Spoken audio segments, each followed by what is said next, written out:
യേശു മതി, ആ സ്നേഹം മതി, തൻ ക്രൂശു മതി എനിക്ക്.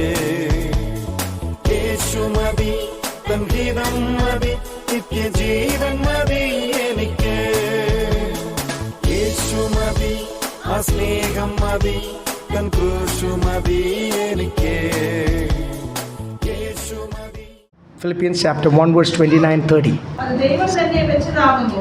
ക്രിസ്തുവിൽ വിശ്വസിപ്പാൻ മാത്രമല്ല, അവന് വേണ്ടി കഷ്ടം അനുഭവിപ്പാനും കൂടെ നിങ്ങൾക്ക് വരം നൽകിയിരിക്കുന്നു. ഇവിടെ എഴുതിയിരിക്കുന്നത് വിശ്വസിപ്പാൻ മാത്രമല്ല, യേശുവിന് വേണ്ടി കഷ്ടം സഹിക്കുവാൻ ഒരു വരം നിങ്ങൾക്ക് എന്തുണ്ട്? പൊതുവേ ശ്രേഷ്ഠമേറിയ വരങ്ങൾക്ക് വേണ്ടി വാഞ്ചിപ്പീൻ എന്ന് ദൈവദാസന്മാരെ എൻകറേജ് ചെയ്യുമ്പോൾ പൊതുവെ ആൾക്കാർ പറയുന്നത് കേട്ടിട്ടുണ്ട്. പേഴ്സണലി എന്നോടും പറഞ്ഞിട്ടുണ്ട്, പ്രവചനവരം കിട്ടിയായിരുന്നേ കൊള്ളായിരുന്നു. കാരണം എന്നാണെന്നറിയാം, ഭാവി പറയാം, ഭയങ്കര ഡിമാൻഡാണെന്നാണ് പറയുന്നത്. ചിലരൊക്കെ പല രാജ്യങ്ങൾ ശുശ്രൂഷയ്ക്ക് പോകുമ്പോൾ, സംസ്ഥാനങ്ങൾ മാറുമ്പോൾ, രാജ്യങ്ങൾ മാറി അവിടെ ചെല്ലുമ്പോൾ, നാട്ടിൽ പ്രവാചകന്മാരല്ലെങ്കിലും അവിടെ ചെല്ലുമ്പോഴും പ്രവാചകന്മാരും ഒക്കെ അങ്ങ് ആകും. കാരണം ഇപ്പോൾ സ്റ്റേറ്റ്സിലോ യൂറോപ്പിലോ ഗൾഫിലോ ഇനി നാട്ടിൽ പോലും, എന്തിനു പറയാം, നമ്മുടെ കേരളത്തിൽ പോലും എറണാകുളത്ത് അത് ഒത്തിരി കുറവായതിനാൽ ദൈവത്തിന് സ്തോത്രം. ഇവിടെ കൂടുതൽ വചനം പഠിപ്പിക്കുന്നവരൊക്കെ വിളിച്ചാണ് പഠിപ്പിക്കുന്നത്. പക്ഷേ ഞങ്ങളുടെ അവിടെ മധ്യതിരുവിതാംകൂറിലൊക്കെ ഇത് മാത്രമേ ഉള്ളൂ, ഇത് മാത്രം മതി. 7 ദിവസം 21 40 ഒക്കെ ഉണ്ട്. 40 ദിവസം ഉപവാസ പ്രാർത്ഥനയാണ്. 80 പ്രവാചകന്മാരെ വിളിച്ചിരിക്കും വർഷങ്ങളായിട്ട്. ഇത് 20 30 40 വർഷമായിട്ടുള്ള കാര്യം. രാവിലെ ഒരു പ്രവാചകൻ അപ്പം തികയാതെ വരുമ്പോൾ സാധാരണ ഈ വരുന്ന പ്രവാചകൻ അടുത്തൊരു പ്രവാചകനെ നമ്പർ കൊടുത്തിട്ട് പോകും. ഇവരങ്ങനെ വർക്ക് പിടിച്ച് കൊടുക്കുന്നുണ്ട്, പ്രോഗ്രാം പിടിച്ചു കൊടുക്കുന്ന പോലെ. അടുത്ത കാര്യം അറിയത്തില്ല, സഭയ്ക്കും അറിയത്തില്ല, ആളെ വ്യക്തിപരമായിട്ട് അറിയത്തില്ല. ആ പുള്ളി എന്തെങ്കിലും സീനത്ത് പ്രവചനം ദൈവത്തിൻ്റെ കൃപാവരത്തിൽ ഒന്നാണ്, പ്രധാന വരമാണ്. അതൊരു മനുഷ്യനെ ദൈവത്തോട് അടുപ്പിക്കുന്നതാണ്, ഒരു മനുഷ്യൻ്റെ പാപം വെളിപ്പെടുത്തുന്നതാണ്. അതല്ലേ പഴയ നിയമത്തിലും പുതിയ നിയമത്തിലുള്ള പ്രവചനം. ഒരു മനുഷ്യൻ്റെ ശുശ്രൂഷ വെളിപ്പെടുത്തുന്നതാണ്. അനന്യാസ് എന്തുവാ പൗലോസിനെ പറ്റി ശൗലിനോട് പറഞ്ഞത് എന്തുവാ? ആ പ്രവചനം എന്തുവാ? നാഥാൻ എന്തുവാ ദാവീദിനോട് പറഞ്ഞത്? എല്ലാ പ്രവാചകന്മാരും സ്തോത്രം അല്ലേ. അപ്പം ശുശ്രൂഷ വെളിപ്പെടുത്തും. നിന്നെ ഇന്ന ശുശ്രൂഷ എന്തെല്ലാം കഷ്ടം എനിക്ക് വേണ്ടി സഹിക്കേണ്ടത് എന്ന് ഞാൻ അവന് കാണിച്ചു കൊടുക്കും. അനേകരെ അന്ധകാരത്തിൽ നിന്ന് അത്ഭുത പ്രകാശത്തിലേക്ക് ബന്ധനത്തിൽ നിന്ന് മോചിതരാക്കി തീർക്കുവാനുള്ള വിളിയാണ് അവൻ്റെ മേൽ എന്നല്ലേ അനന്യാസ് ശൗലിനോട് പറഞ്ഞത്. പൗലോസ് ആകാൻ പോകുന്ന ആളോട് പറഞ്ഞു. നാഥാൻ പ്രവാചകൻ പറഞ്ഞു എന്തുവാ? ആ പാപി ആരാ? രാജാവിൻ്റെ മുഖത്തോട്ട് ചൂണ്ടിക്കാണിച്ചിട്ട് ആ പാപി ആരാ? നീയാ. അങ്ങനെ പറയാൻ ഒരു മനുഷ്യന് പാടില്ല. പറഞ്ഞാൽ പിന്നെ അവൻ വെളിച്ചം കാണത്തില്ല, അവൻ്റെ കഴുത്തപ്പോഴേ പെട്ടത്തില്ല. അതൊന്നും പ്രവാചകന് വിഷയമല്ല. ഒരു അഭിഷക്തൻ യെശയ്യാവ്, യെരമ്യാവ്, എഹെസ്കേൽ ഇസ്രായേലിന് ഇഷ്ടപ്പെട്ടാലും യഹൂദയ്ക്ക് ഇഷ്ടപ്പെട്ടാലും ഇല്ലെങ്കിലും ഉള്ള കാര്യങ്ങൾ കറക്റ്റായിട്ട് പറഞ്ഞു. ജാതികളുടെ വഴികൾ നീ നടന്നാൽ എന്തു ചെയ്യും? പിന്നെ യഹോവ നിൻ്റെ മധ്യത്തിൽ വസിക്കത്തില്ല, നീ ബന്ധനത്തിലാവും, അല്ലെങ്കിൽ കർത്താവിൻ്റെ കരം നിനക്ക് വിരോധമായി തരും. അപ്പം നമ്മൾ മനസ്സിലാക്കേണ്ട ഒരു കാര്യം, വചനമാണെങ്കിലും പ്രവചനമാണെങ്കിലും ഒരാളെ ദൈവത്തോട് അടുപ്പിക്കേണ്ടതായിരിക്കണം. ഇവിടെ നമ്മൾ കണ്ടു ഈ അധ്യായത്തിൻ്റെ അവസാനത്തെ വാക്യത്തിൽ ഒരു വരം നിനക്ക് നൽകിയിട്ടുണ്ട്. ഒത്തിരി വരങ്ങളുണ്ട്, അതിൽ ഒരു വരം മാത്രം ആ പ്രവചന വരം, കൂട്ടായ്മയ്ക്കുള്ള വരം, മറ്റുള്ളവരെ സഹായിക്കാനുള്ള വരം. ഇവിടെ ഒരു പ്രധാന വരമാണ് ഇവിടെ എഴുതിയിരിക്കുന്ന. യേശുവിൽ വിശ്വസിച്ച് യേശുവിൻ്റെ മകനായി മകളായി തീരുവാൻ ഉള്ള ഒരു അവസരം മാത്രമല്ല, യേശുവിന് വേണ്ടി കഷ്ടം സഹിക്കുവാൻ. കഷ്ടം ഇതിനകത്ത് എന്തൊക്കെയുണ്ട്? ശാരീരിക കഷ്ടങ്ങളുണ്ട്, മാനസിക കഷ്ടങ്ങളുണ്ട്, നിന്ന കർത്താവിന് വേണ്ടി നിന്ന സഹിക്കാൻ വയ്യാത്തതുകൊണ്ടല്ലേ പബ്ലിക്കായിട്ട് ഒരു വിറ്റ്നസ്സായി തീരാത്തത്. എത്ര പേരാണെന്നറിയാം ഇപ്പോഴൊക്കെ പുതിയതായിട്ടൊക്കെ രക്ഷിക്കപ്പെട്ട് സ്നാനപ്പെട്ടിട്ടൊക്കെ മിണ്ടാതിരിക്കുക, അവരുടെ കുടുംബക്കാരുടെ മുകളിൽ പറയത്ത് പോലുമില്ല, അവർ വേർപെട്ട് ആരാധിക്കുന്നത്. വർഷങ്ങൾക്ക് ശേഷം ഞാൻ കഴിഞ്ഞിടയും നിങ്ങളെ ഓർപ്പിച്ചതാണ്. ഞാനൊരു സഹോദരിയുടെ അടക്കം നടത്തിയപ്പോഴാണ് ആ സഹോദരി റിലേറ്റീവ്സ് ചിലർ വന്ന് പറഞ്ഞു, 4-5 വർഷമായി വിശ്വാസി വന്നിട്ട് ഒരു പാസ്റ്റർ വന്ന് അടക്കം നടത്തിയപ്പോൾ ഞങ്ങൾക്ക് മനസ്സിലായി വിശ്വാസിയാണ്.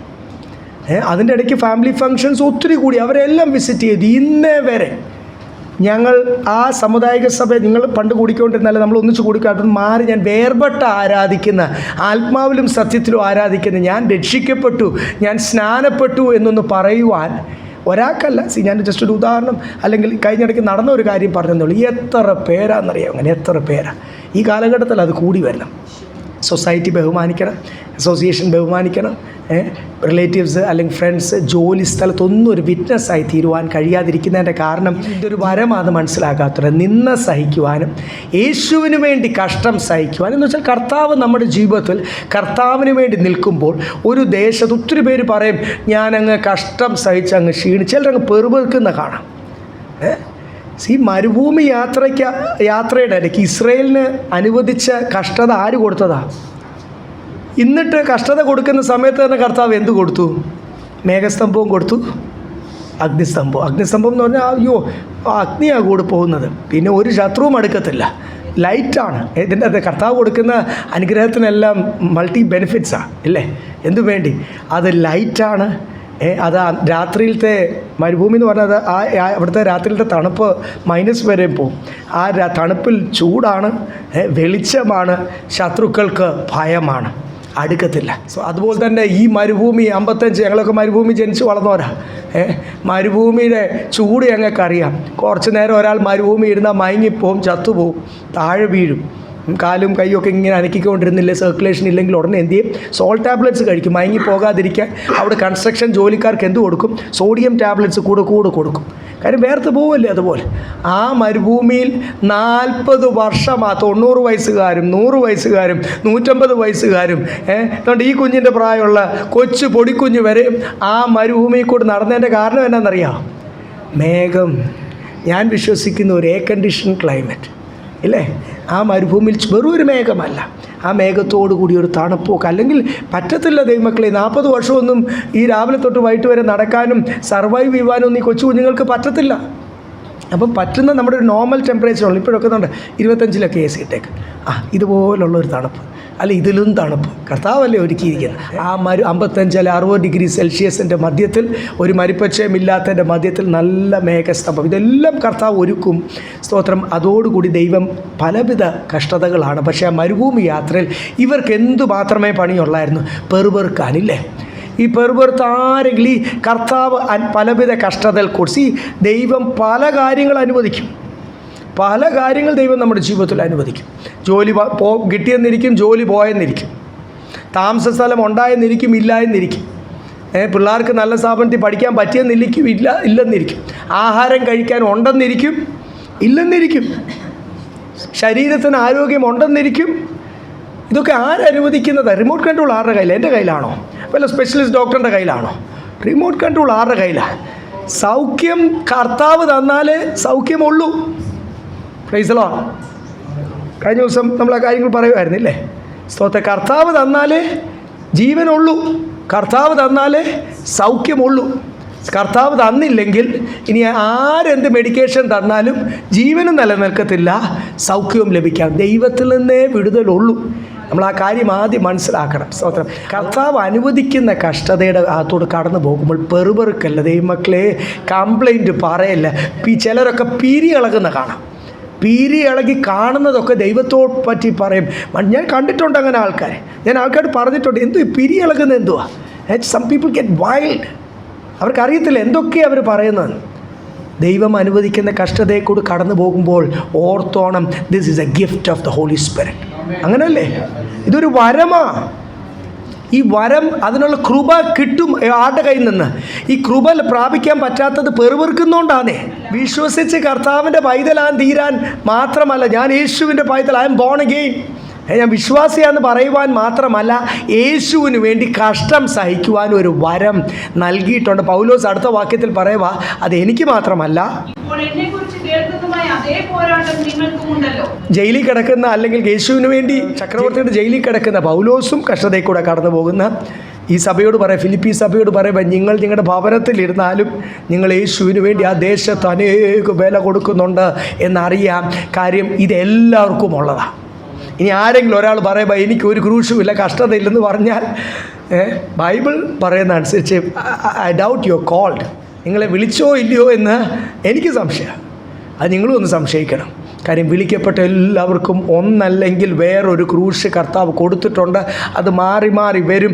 ആ സമയത്ത് പെറുപെറുക്കാനും ദേഷ്യപ്പെടാനും പിരിയിളകാനും പെറുപെറുക്കാനും കർത്താവിനെതിരെ പറയുവാനും ഒന്നും ഇടവരുത്തല്ലേ. താങ്ക് യു ലോർഡ് എന്ന് എത്ര പേർക്ക് പറയാൻ കഴിയും? എത്ര പേർക്ക് പറയാൻ കഴിയും? നമ്മളെക്കാൾ കഷ്ടതയിൽ കൂടി കടന്നു പോകുന്നവർ എത്ര പേരുണ്ട്? അതൊന്നും നമുക്ക് കാണുവാൻ കഴിയുന്നില്ല, ഇല്ലേ? നമുക്ക് നമ്മുടെ വിഷയം ഇങ്ങനെ കൊച്ചു കാഴ്ച മാത്രമേ ഉള്ളൂ. താങ്ക് യു ജീസസ്, എനിക്കതിനുള്ള കൃപ തരണമേ, എന്നെ ബലപ്പെടുത്തണമേ എന്ന് പറയുവാൻ കഴിയണം. പരിശുദ്ധാത്മാവിൽ ഹാലയിലെ കർത്താവ് നമുക്ക് ആവശ്യമുള്ള കൃപ തരും. ഈ സഭ നല്ലപോലെ അങ്ങോട്ട് വളർന്നു വന്നപ്പോൾ എല്ലാ സഭയിലും സാത്താൻ ചെയ്യുന്ന ഒരു പരിപാടിയാണ്. കൊരിന്ത്യ സഭ നമ്മൾ 1-ാം ലേഖനവും 2-ാം ലേഖനവും ഒക്കെ പഠിച്ചപ്പോൾ നമ്മൾ കണ്ടില്ലേ, അവിടെ എന്തോ ഉണ്ടായത്? ഒരു കൃപാവരത്തിനും കുറവില്ലാത്ത സഭ അവസാനം പതുക്കെ അങ്ങ് അന്ന് തുടക്കത്തിൽ കുറച്ച് ഇതൊക്കെ ഉള്ളൂ. പിന്നെ അത് കഴിഞ്ഞ് ആൾക്കാർ വളർന്നു. ഓരോ കുടുംബങ്ങളെ കർത്താവ് ശാരീരികമായിട്ടും മാനസികമായിട്ടും ആത്മീയമായിട്ടും ഒക്കെ അനുഗ്രഹിക്കാൻ തുടങ്ങി. ദേ വർ ബ്ലെസ്ഡ് ബൈ ദ ലോർഡ്. അപ്പോൾ ഈ ബ്ലെസ്സിങ് എല്ലാം കൂടെ അങ്ങോട്ട് കിട്ടിക്കഴിഞ്ഞപ്പോൾ എന്ത് സംഭവിച്ചു? അഹങ്കാരം വരുമല്ലോ ഓട്ടോമാറ്റിക്കായിട്ട്. പിന്നെ ആത്മീയമായിട്ടൊക്കെ അങ്ങ് പോയി. ലോകസ്നേഹം, ദ്രവ്യാഗ്രഹം, സകലവിധ പാപം, ജാതികൾ ഞെട്ടുന്ന പാപം, അറയ്ക്കുന്ന പാപം വരെ എവിടെ ഉണ്ടായിരുന്നു? ബൈബിളിൻ്റെ അകത്ത് എഴുതിയിട്ടുണ്ട്. കൊരിന്ത്യ സഭയിൽ ഉണ്ടായിരുന്നു. അവനെ പുറത്ത് കളയാനാണ് പറഞ്ഞത്. ഒരു കുടുംബം മാത്രമല്ല, ഒരാൾ മാത്രമല്ല. ഒരു ഗലാത്യ സഭയോട് പറയുമ്പോൾ നിങ്ങൾ ഇത്ര പെട്ടെന്ന് ഈ ക്രൂശിൻ്റെ വചനത്തിൽ നിങ്ങൾ എന്ത് ചെയ്തു? മാറിപ്പോയി. അതെനിക്ക് വളരെ ആശ്ചര്യം. അപ്പോൾ ഇവിടെ എന്തുവാ സംഭവിച്ചത് നമുക്ക് നോക്കാം. ഇവിടെ ചില കലഹം, ചില കൺഫ്യൂഷനൊക്കെ സഭയ്ക്കകത്തിരുന്നുണ്ട്. 2-ാം അധ്യായം നമ്മൾ ചില വാക്യങ്ങൾ മാത്രം ചിന്തിക്കുക. 2-ാം അധ്യായം 1-ാമത്തെ വാക്യം. സ്നേഹത്തിന്റെ വല്ല ആശ്വാസവും ഉണ്ടെങ്കിൽ, ആത്മാവിന്റെ വല്ല കൂട്ടായ്മയും ഉണ്ടെങ്കിൽ, വല്ല ആർദ്രതയും മനസ്സരവും ഉണ്ടെങ്കിൽ. ഒത്തിരി കാര്യങ്ങൾ എഴുതിയിട്ടുണ്ട്. ഉണ്ടെങ്കിൽ അപ്പോൾ അത് ഉണ്ടാകണം എന്നല്ലേ എൻ്റെ അർത്ഥം. ഇത് ഉണ്ടാകണം. സഭയ്ക്കകത്ത് എന്തുണ്ടാകണം? ഈ കാര്യങ്ങളൊക്കെ ഉണ്ടാകണം. ഒന്ന് കർത്താവിനെ പറ്റിയും ഉള്ള നല്ല പ്രബോധനം, നല്ല എക്സോട്ടേഷൻ, ഇല്ലേ? ആൾക്കാർ ആരെ പോലാകേണ്ടത്? പാസ്റ്ററിനെ പോലും അല്ല, വേറൊരാളെ പോലും അല്ല. ആരെ പോലെ ആകേണ്ടത്? നമ്മളെല്ലാവരും ആകേണ്ടത് യേശുവിനെ പോലെ. അപ്പം യേശുവിനെ പോലെ പണിതെടുക്കുന്ന ആൾക്കാരെ കൂട്ടാനുള്ള പ്രബോധനമല്ല ഉണ്ടാകേണ്ട. നിങ്ങളെ അനുഗ്രഹിക്കും, നന്മ പ്രാപിക്കും എന്നൊക്കെയുള്ള പ്രബോധനമല്ല ഉണ്ടാകേണ്ടത്. വചനപ്രകാരമുള്ള പ്രബോധനമാണ് ഉണ്ടാകേണ്ടത്. എന്നെയും നിങ്ങളെയും യേശുവിനെ പോലാക്കുന്ന പ്രബോധനം, അല്ലാതെ മോട്ടിവേഷണൽ സ്പീക്കിങ്ങും അല്ല നടക്കേണ്ടത്. നിങ്ങളെ കുറച്ച് ലോകത്തിൽ വലിയവരാക്കി തീർക്കുവാനുള്ള പ്രസംഗവുമല്ല നടക്കേണ്ടത്. പരിശുദ്ധാത്മാവിലുള്ള വചനം പ്രഘോഷണം ചെയ്യുമ്പോൾ അവിടെ എന്തുവാ? സ്നേഹത്തിൻ്റെ ആശ്വാസം.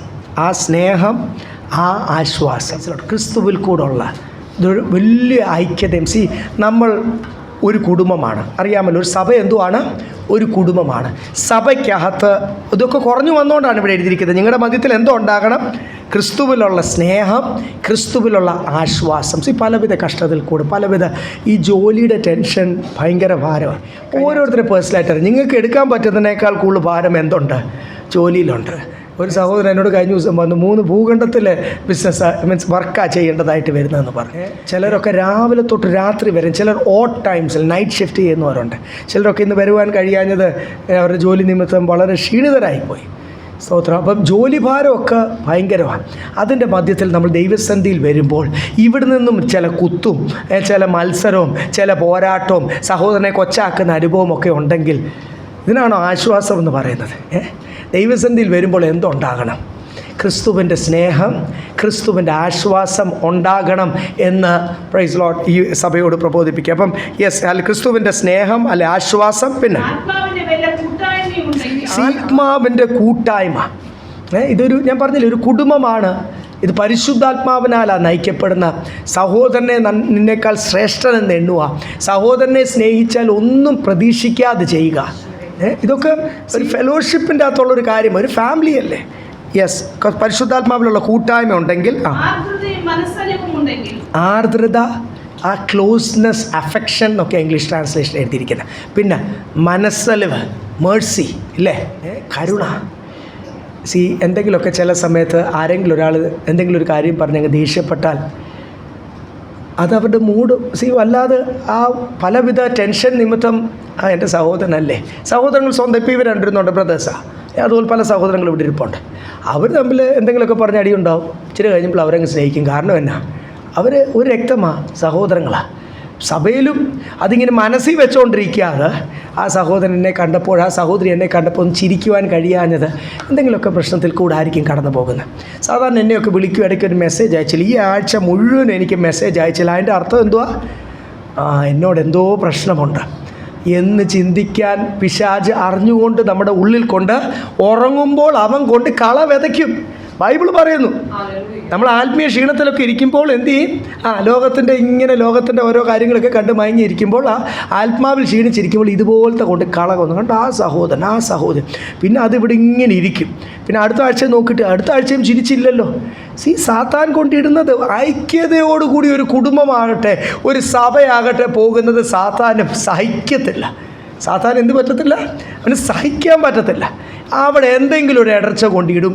അത് സഭ വളരുന്ന അനുസരിച്ച്, സഭ ആത്മീയമായിട്ട് വളരുന്ന അനുസരിച്ച് സാത്താൻ്റെ 2000 വർഷം മുമ്പേ ഉള്ള പരിപാടിയാണേ ഈ നല്ലപോലെ പോകുന്ന ഫിലിപ്പിയ ലേഖനത്തിലൊക്കെയാണ്, കൊലോസ്യ ലേഖനത്തിലൊക്കെയാണ് നല്ല ആഴങ്ങൾ എഴുതിയിരിക്കുന്നത്. കാരണം അവർ നന്നായിട്ട് നിന്നു.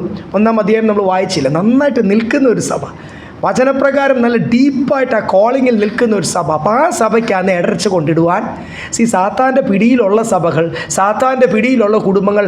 പ്രത്യേകിച്ചൊന്നും സാത്താന് ചെയ്യേണ്ട ആവശ്യമില്ല. ഓൾറെഡി ആരുടെ കസ്റ്റഡിയിലാണ്? സാത്താൻ്റെ കസ്റ്റഡിയിൽ. പിന്നെ ആരുടെ ജീവിതത്തിൽ ചെയ്യുവാനാണ് ഇഷ്ടം? നന്നായിട്ട് പോകുന്ന നല്ല ആത്മീയ തീരുമാനമുള്ള കുടുംബത്തിലാണ് ഇടർച്ച ഇടുവാൻ ഇഷ്ടം.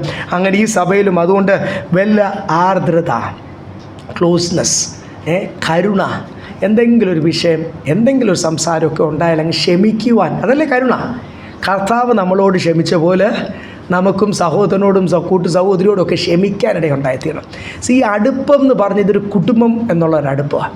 എന്തൊരു കാര്യം നമ്മുടെ സഹോദരനോ സഹോദരിക്കോ ചെയ്താൽ അത് നമ്മുടെ സ്വന്തം കുടുംബത്തിനല്ലേ, എൻ്റെ ഭാര്യയ്ക്കോ മക്കൾക്കോ ഒക്കെ നമ്മൾ ചെയ്യത്തില്ലേ, ഭർത്താവിനൊക്കെ ചെയ്യത്തില്ല, അതുപോലെ അങ്ങ് ചെയ്യണം. ഒരു കുടുംബമാണ്. ഒന്നും പ്രതീക്ഷിക്കുക. അങ്ങനെയല്ലേ യേശു കർത്താവ് എന്നെ തിരഞ്ഞെടുത്ത സമയത്ത്, നിങ്ങളുടെ കാര്യം എനിക്കറിയാം, നിങ്ങളൊക്കെ മിടുക്കരും നല്ലവരും ഒക്കെ ആയിരിക്കും. ഞാൻ മിടുക്കരും അല്ലായിരുന്നു, നല്ലവനും അല്ലായിരുന്നു. പലവട്ടം നിങ്ങളോട് ചെറുതായിട്ടൊക്കെ അനുഭവം പറഞ്ഞിട്ടുള്ള കർത്താവ് ദൈവനാമം ദുഷിപ്പിച്ചുകൊണ്ടിരിക്കുന്ന സമയത്ത്, കർത്താവിന് ഒരു പ്രയോജനവും ഇല്ലാത്ത സമയത്ത്, ഒരു താലന്തുകളും, ഇതൊക്കെ കർത്താവ് തന്ന താലന്ത്, ഒരു താലന്തുകളില്ലാത്ത സമയത്താണ് കർത്താവ് എന്നെ തിരഞ്ഞെടുത്തത്. എൻ്റെ അപ്പനും അമ്മയും ഇരിപ്പുണ്ടല്ലോ. ഞാൻ കർത്താവിന് ഒരു പ്രയോജനമുള്ള സമയത്തോ എൻ്റെ മിടുക്ക് കണ്ടോ കഴിവ് കണ്ടോ ഒന്നും വിളിച്ചതല്ല. നമ്മളെ ആരെയും ഒന്നും പ്രതീക്ഷിച്ചല്ല കർത്താവ് വിളിച്ചത്. ഒന്നിനും കൊള്ളാത്ത സാധാരണക്കാരെ വിളിച്ച് കർത്താവിൻ്റെ ജ്ഞാനത്താലും പരിജ്ഞാനത്താലും നിറച്ച് ദൈവം തന്ന താലന്തുകളും കൃപകളും ഇല്ലേ, ഒന്ന് തിരിഞ്ഞ് ചിന്തിച്ച് നോക്കിയാൽ, രക്ഷിക്കപ്പെടുന്നതിന് മുമ്പ് അനുഭവം തിരിഞ്ഞ് ചിന്തിച്ച് നോക്കിയാൽ അതേ പറയാൻ എല്ലാവർക്കും ഉള്ളൂ. മിടുക്കർ കാണുമായിരിക്കും, എനിക്കറിയത്തില്ല. സ്തോത്രം, അല്ലേ സാധാരണ കർത്താവ് തിരഞ്ഞെടുക്കുന്നത് ഇങ്ങനെ എന്ന് ബൈബിൾ പറയുന്നു. എന്നിട്ട് അല്ലാണ്ട് നമുക്ക് പുകഴുവാൻ ഒന്നും പ്രതീക്ഷിക്കാതെ കർത്താവ് നമ്മളെ സ്നേഹിച്ചതുപോലെ, എന്നെ സ്നേഹിക്കുന്ന സമയത്ത്, എനിക്ക് വേണ്ടി ജീവൻ നൽകുന്ന സമയത്ത് ഒന്നും പ്രതീക്ഷിക്കുക. നമ്മുടെ കൂട്ടു സഹോദരിക്ക് നമ്മൾ എന്തെങ്കിലും ചെയ്യുമ്പോൾ ഒന്നും പ്രതീക്ഷിക്കാതെ വേണം ചെയ്യാൻ. ഞാൻ ഓർക്കുന്നു, നമ്മുടെ കൂട്ടായ്മയിലല്ല, ഇവിടെ ടൗണിൽ തന്നെയുള്ള ഒരു വലിയൊരു കൂട്ടത്തിലെയാണ്. പല ആൾക്കാരും നമ്മുടെ കൂടെ പലപ്പോഴും സുവിശേഷ ടീം ഞങ്ങളെല്ലാവരും കൂടി ആഴ്ചയിൽ ഒരു ദിവസം പലയിടത്ത് പോയി പുത്തുംകുരിശ് അല്ലെങ്കിൽ ഒത്തിരി ഏരിയകൾ ഗ്രാമങ്ങളിലാണല്ലോ കൂടുതൽ പ്രവർത്തിക്കാൻ പറ്റുന്ന ഭവനങ്ങൾ സന്ദർശിക്കുന്നതൊക്കെ ഞങ്ങൾ ചെയ്യുമായിരുന്നു. പല സഭകളിലെ ആൾക്കാർ, ഇവിടെ ടൗണിലുള്ള പല സഭകൾ. അപ്പോൾ ഒരു സഹോദരൻ എപ്പോഴും എൻ്റെ കൂടെ വരുമായിരുന്നു. പിന്നെ കുറച്ച് നാൾ നമ്മളോട് ആരാധനയ്ക്കും ഉണ്ടായിരുന്നു. ഞാൻ ഓർക്കുന്നു, ഒരു വട്ടം ആ സഹോദരൻ മാത്രമല്ല വേറൊരു സഹോദരനൊക്കെ ഒരു കൂട്ടു സഹോദരൻ്റെ വണ്ടി ഒരു സ്ഥലത്ത് വർക്ക്ഷോപ്പ് കൊടുത്തപ്പോൾ അതിൻ്റെ ഇടയ്ക്ക് കമ്മീഷൻ അടിക്കാൻ നിന്ന ഒരു സഹോദരനെ ഞാൻ ഓർക്കുന്നു. ദൈവസന്ധി എന്നല്ലേ പറയാൻ. വേറൊരു സഹോദരൻ ഒരു കൂട്ടു സഹോദരൻ്റെ വീട് എടുത്തു കൊടുത്തു, അതിൻ്റെ ഇടയ്ക്ക് ഇരുന്ന് കമ്മീഷൻ അടിച്ചു.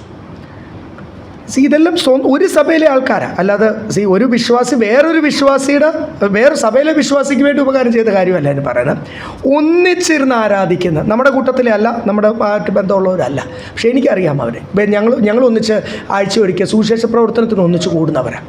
അപ്പോൾ ഭയങ്കര അടുപ്പമുള്ളതുകൊണ്ട് എന്നോട് കാര്യം ഞാൻ ഈ 2 സഹോദരന്മാരോടും, പ്രത്യേകിച്ച് വളരെ അടുപ്പമുള്ള സഹോദരനോട് ഞാൻ പറഞ്ഞു, ബ്രദറെ ഇത് ശരിയല്ല. കൂട്ടു സഹോദരൻ ഒരു വീട് എടുത്ത് കൊടുത്തിട്ട് അതിൻ്റെ അകത്ത് കമ്മീഷൻ അടിക്കാൻ നടക്കുന്നു. ആ സഹോദരൻ തന്നെ പലർക്കും പ്ലംബിംഗ് വർക്കോ ഇലക്ട്രിക്കൽ വർക്കോ ഒക്കെ ആൾക്കാരെ പിടിച്ചു കൊടുക്കും. അതിൻ്റെ ഇടയ്ക്ക് എല്ലാം പുള്ളിക്ക് കമ്മീഷനുണ്ട്. അതൊക്കെ ആർക്കായി നഷ്ടം?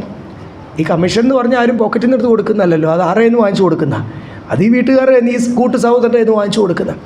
അപ്പം ഇങ്ങനെയൊക്കെയാണ് ഈ എറണാകുളത്ത് പോലും സഭകളുടെ മധ്യത്തിൽ ചെയ്യുന്ന ദൈവമക്കൾ.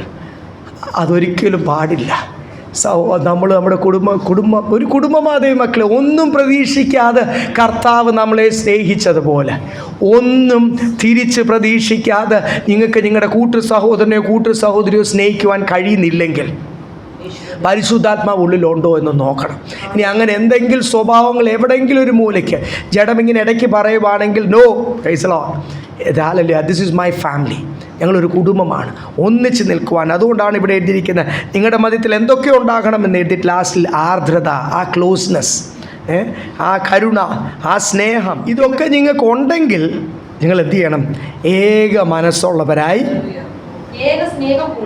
ഏക സ്നേഹം പൂണ്ട്,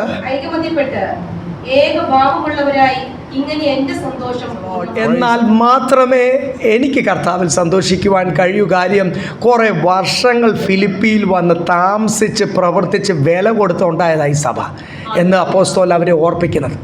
നിങ്ങൾക്ക് ഇപ്പോൾ ഉള്ളവർക്ക് ഇവിടെ കിടന്ന് അടിയുണ്ടാക്കാനും, എന്ന് വെച്ചാൽ ഫിലിപ്പി സഭയ്ക്കകത്ത് ആ കൂട്ടായ്മ, ആ സ്നേഹം, ആർദ്രത ഒക്കെ പോയപ്പോൾ നിങ്ങൾക്ക് ഇവിടെ കിടന്ന് അങ്ങോട്ടും ഇങ്ങോട്ടും ക്ഷമിക്കാൻ പറ്റുന്നില്ലെങ്കിൽ ഓർത്തോണം, എഫെസോസ് ദേശത്ത് അവരോട് പറയുന്ന പോലെ 3 വർഷമാണ് പകൽ നിങ്ങൾക്ക് വേണ്ടി കണ്ണുനീർ വാർത്തത്. ആ ദേശത്തെ പിശാചിനോട് മൃഗയുദ്ധം ചെയ്തത്. ഞാൻ ഇല്ലാതായി പോകുമോ എന്ന് വെച്ച് ഞാൻ ഭയപ്പെട്ടു എന്നൊക്കെ ഓർപ്പിക്കുന്ന പോലെ.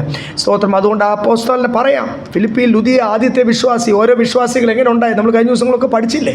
അപ്പോൾ ആ സഭ ഉണ്ടായതും ആ ദേശത്ത് അവരെല്ലാം കൂടി കൊല്ലാൻ നോക്കിയത്, ഓടിച്ചു വിടുന്നത്, ഓരോ ദേശത്ത് പ്രതികൂലമുണ്ടായി. അവിടെ നിന്ന് സഹിച്ച്, പ്രതികൂലം സഹിച്ച് എത്ര ദിവസം പട്ടിണി കിടന്ന് കാണുമെന്ന് കർത്താവിനും അറിയാം, അപ്പോസ്തലനും അറിയാം. ഇതൊന്നും അങ്ങനെ വില കൊടുത്ത കാര്യങ്ങളൊന്നും ഇതിനകത്ത് എഴുതിയിട്ടില്ലെന്ന് മാത്രമേ ഉള്ളൂ.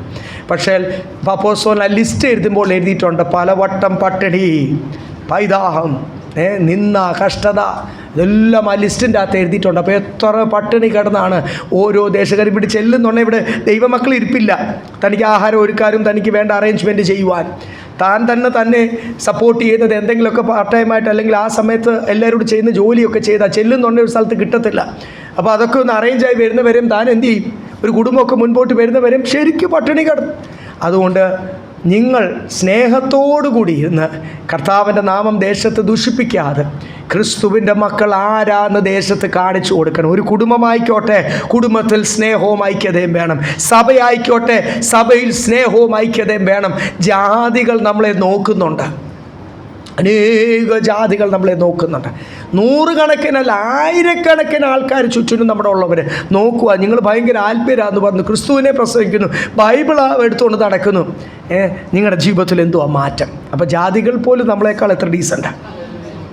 ഞാൻ പലപ്പോഴും കുഞ്ഞുങ്ങളെ ഓർപ്പിക്കും, കുടുംബത്തെ ഓർപ്പിക്കും, ജാതികൾ പോലും നമ്മളെക്കാൾ എത്ര ശാന്തരും ഡീസൻറ്റുമാണ്. അപ്പോൾ നമ്മൾ അവരെക്കാളൊക്കെ പരിശുദ്ധാത്മാവുള്ളവരെ എത്ര അധികം ഇല്ലേ ഈ ദിവസം. അപ്പോൾ ഇടയ്ക്കിടയ്ക്ക് നമ്മൾ തന്നെ നമ്മളെ ഒന്ന് ഉപദേശിക്കണം, ഇല്ലേ നമ്മുടെ ജഡത്തെ ഒന്ന് ഉപദേശിക്കണം. ഇടയ്ക്ക് ജഡം ഉയരുമ്പോൾ ഒന്ന് ഒതുക്കണം, പരിശുദ്ധാത്മാവിൻ്റെ കൺട്രോളിൽ ഒന്ന് ക്രൂശിക്കണം. യെസ്, അതുകൊണ്ട് ഇവിടെ എഴുതിയിരിക്കുന്നത് ബി ലൈക്ക് മൈൻഡഡ്. അതുകൊണ്ട് നിങ്ങൾ ഒത്തിരി കാര്യങ്ങൾ, രണ്ടാമത്തെ വാക്ക് ഏക മനസ്സ്, ഏകഭാവം, ഏക സ്നേഹം, ഇല്ലേ, ഐക്യമത്യം, ഇതെല്ലാം മസ്റ്റാണ്. അങ്ങനെ നിങ്ങൾ നിന്നിട്ട് എൻ്റെ സന്തോഷം നിങ്ങൾ എന്ത് ചെയ്യണം? പൂർണ്ണമാക്കണം. എത്ര വ്യക്തമായിട്ട് എവിടെ ഇരിക്കും. ഇവിടെ തന്നെ ഫിലിപ്പി ലേഖനം അടുത്ത അധ്യായത്തിനകത്ത് 3-ാം അധ്യായം 15-ാമത്തെ വാക്യം ഒന്ന് വായിച്ചേ.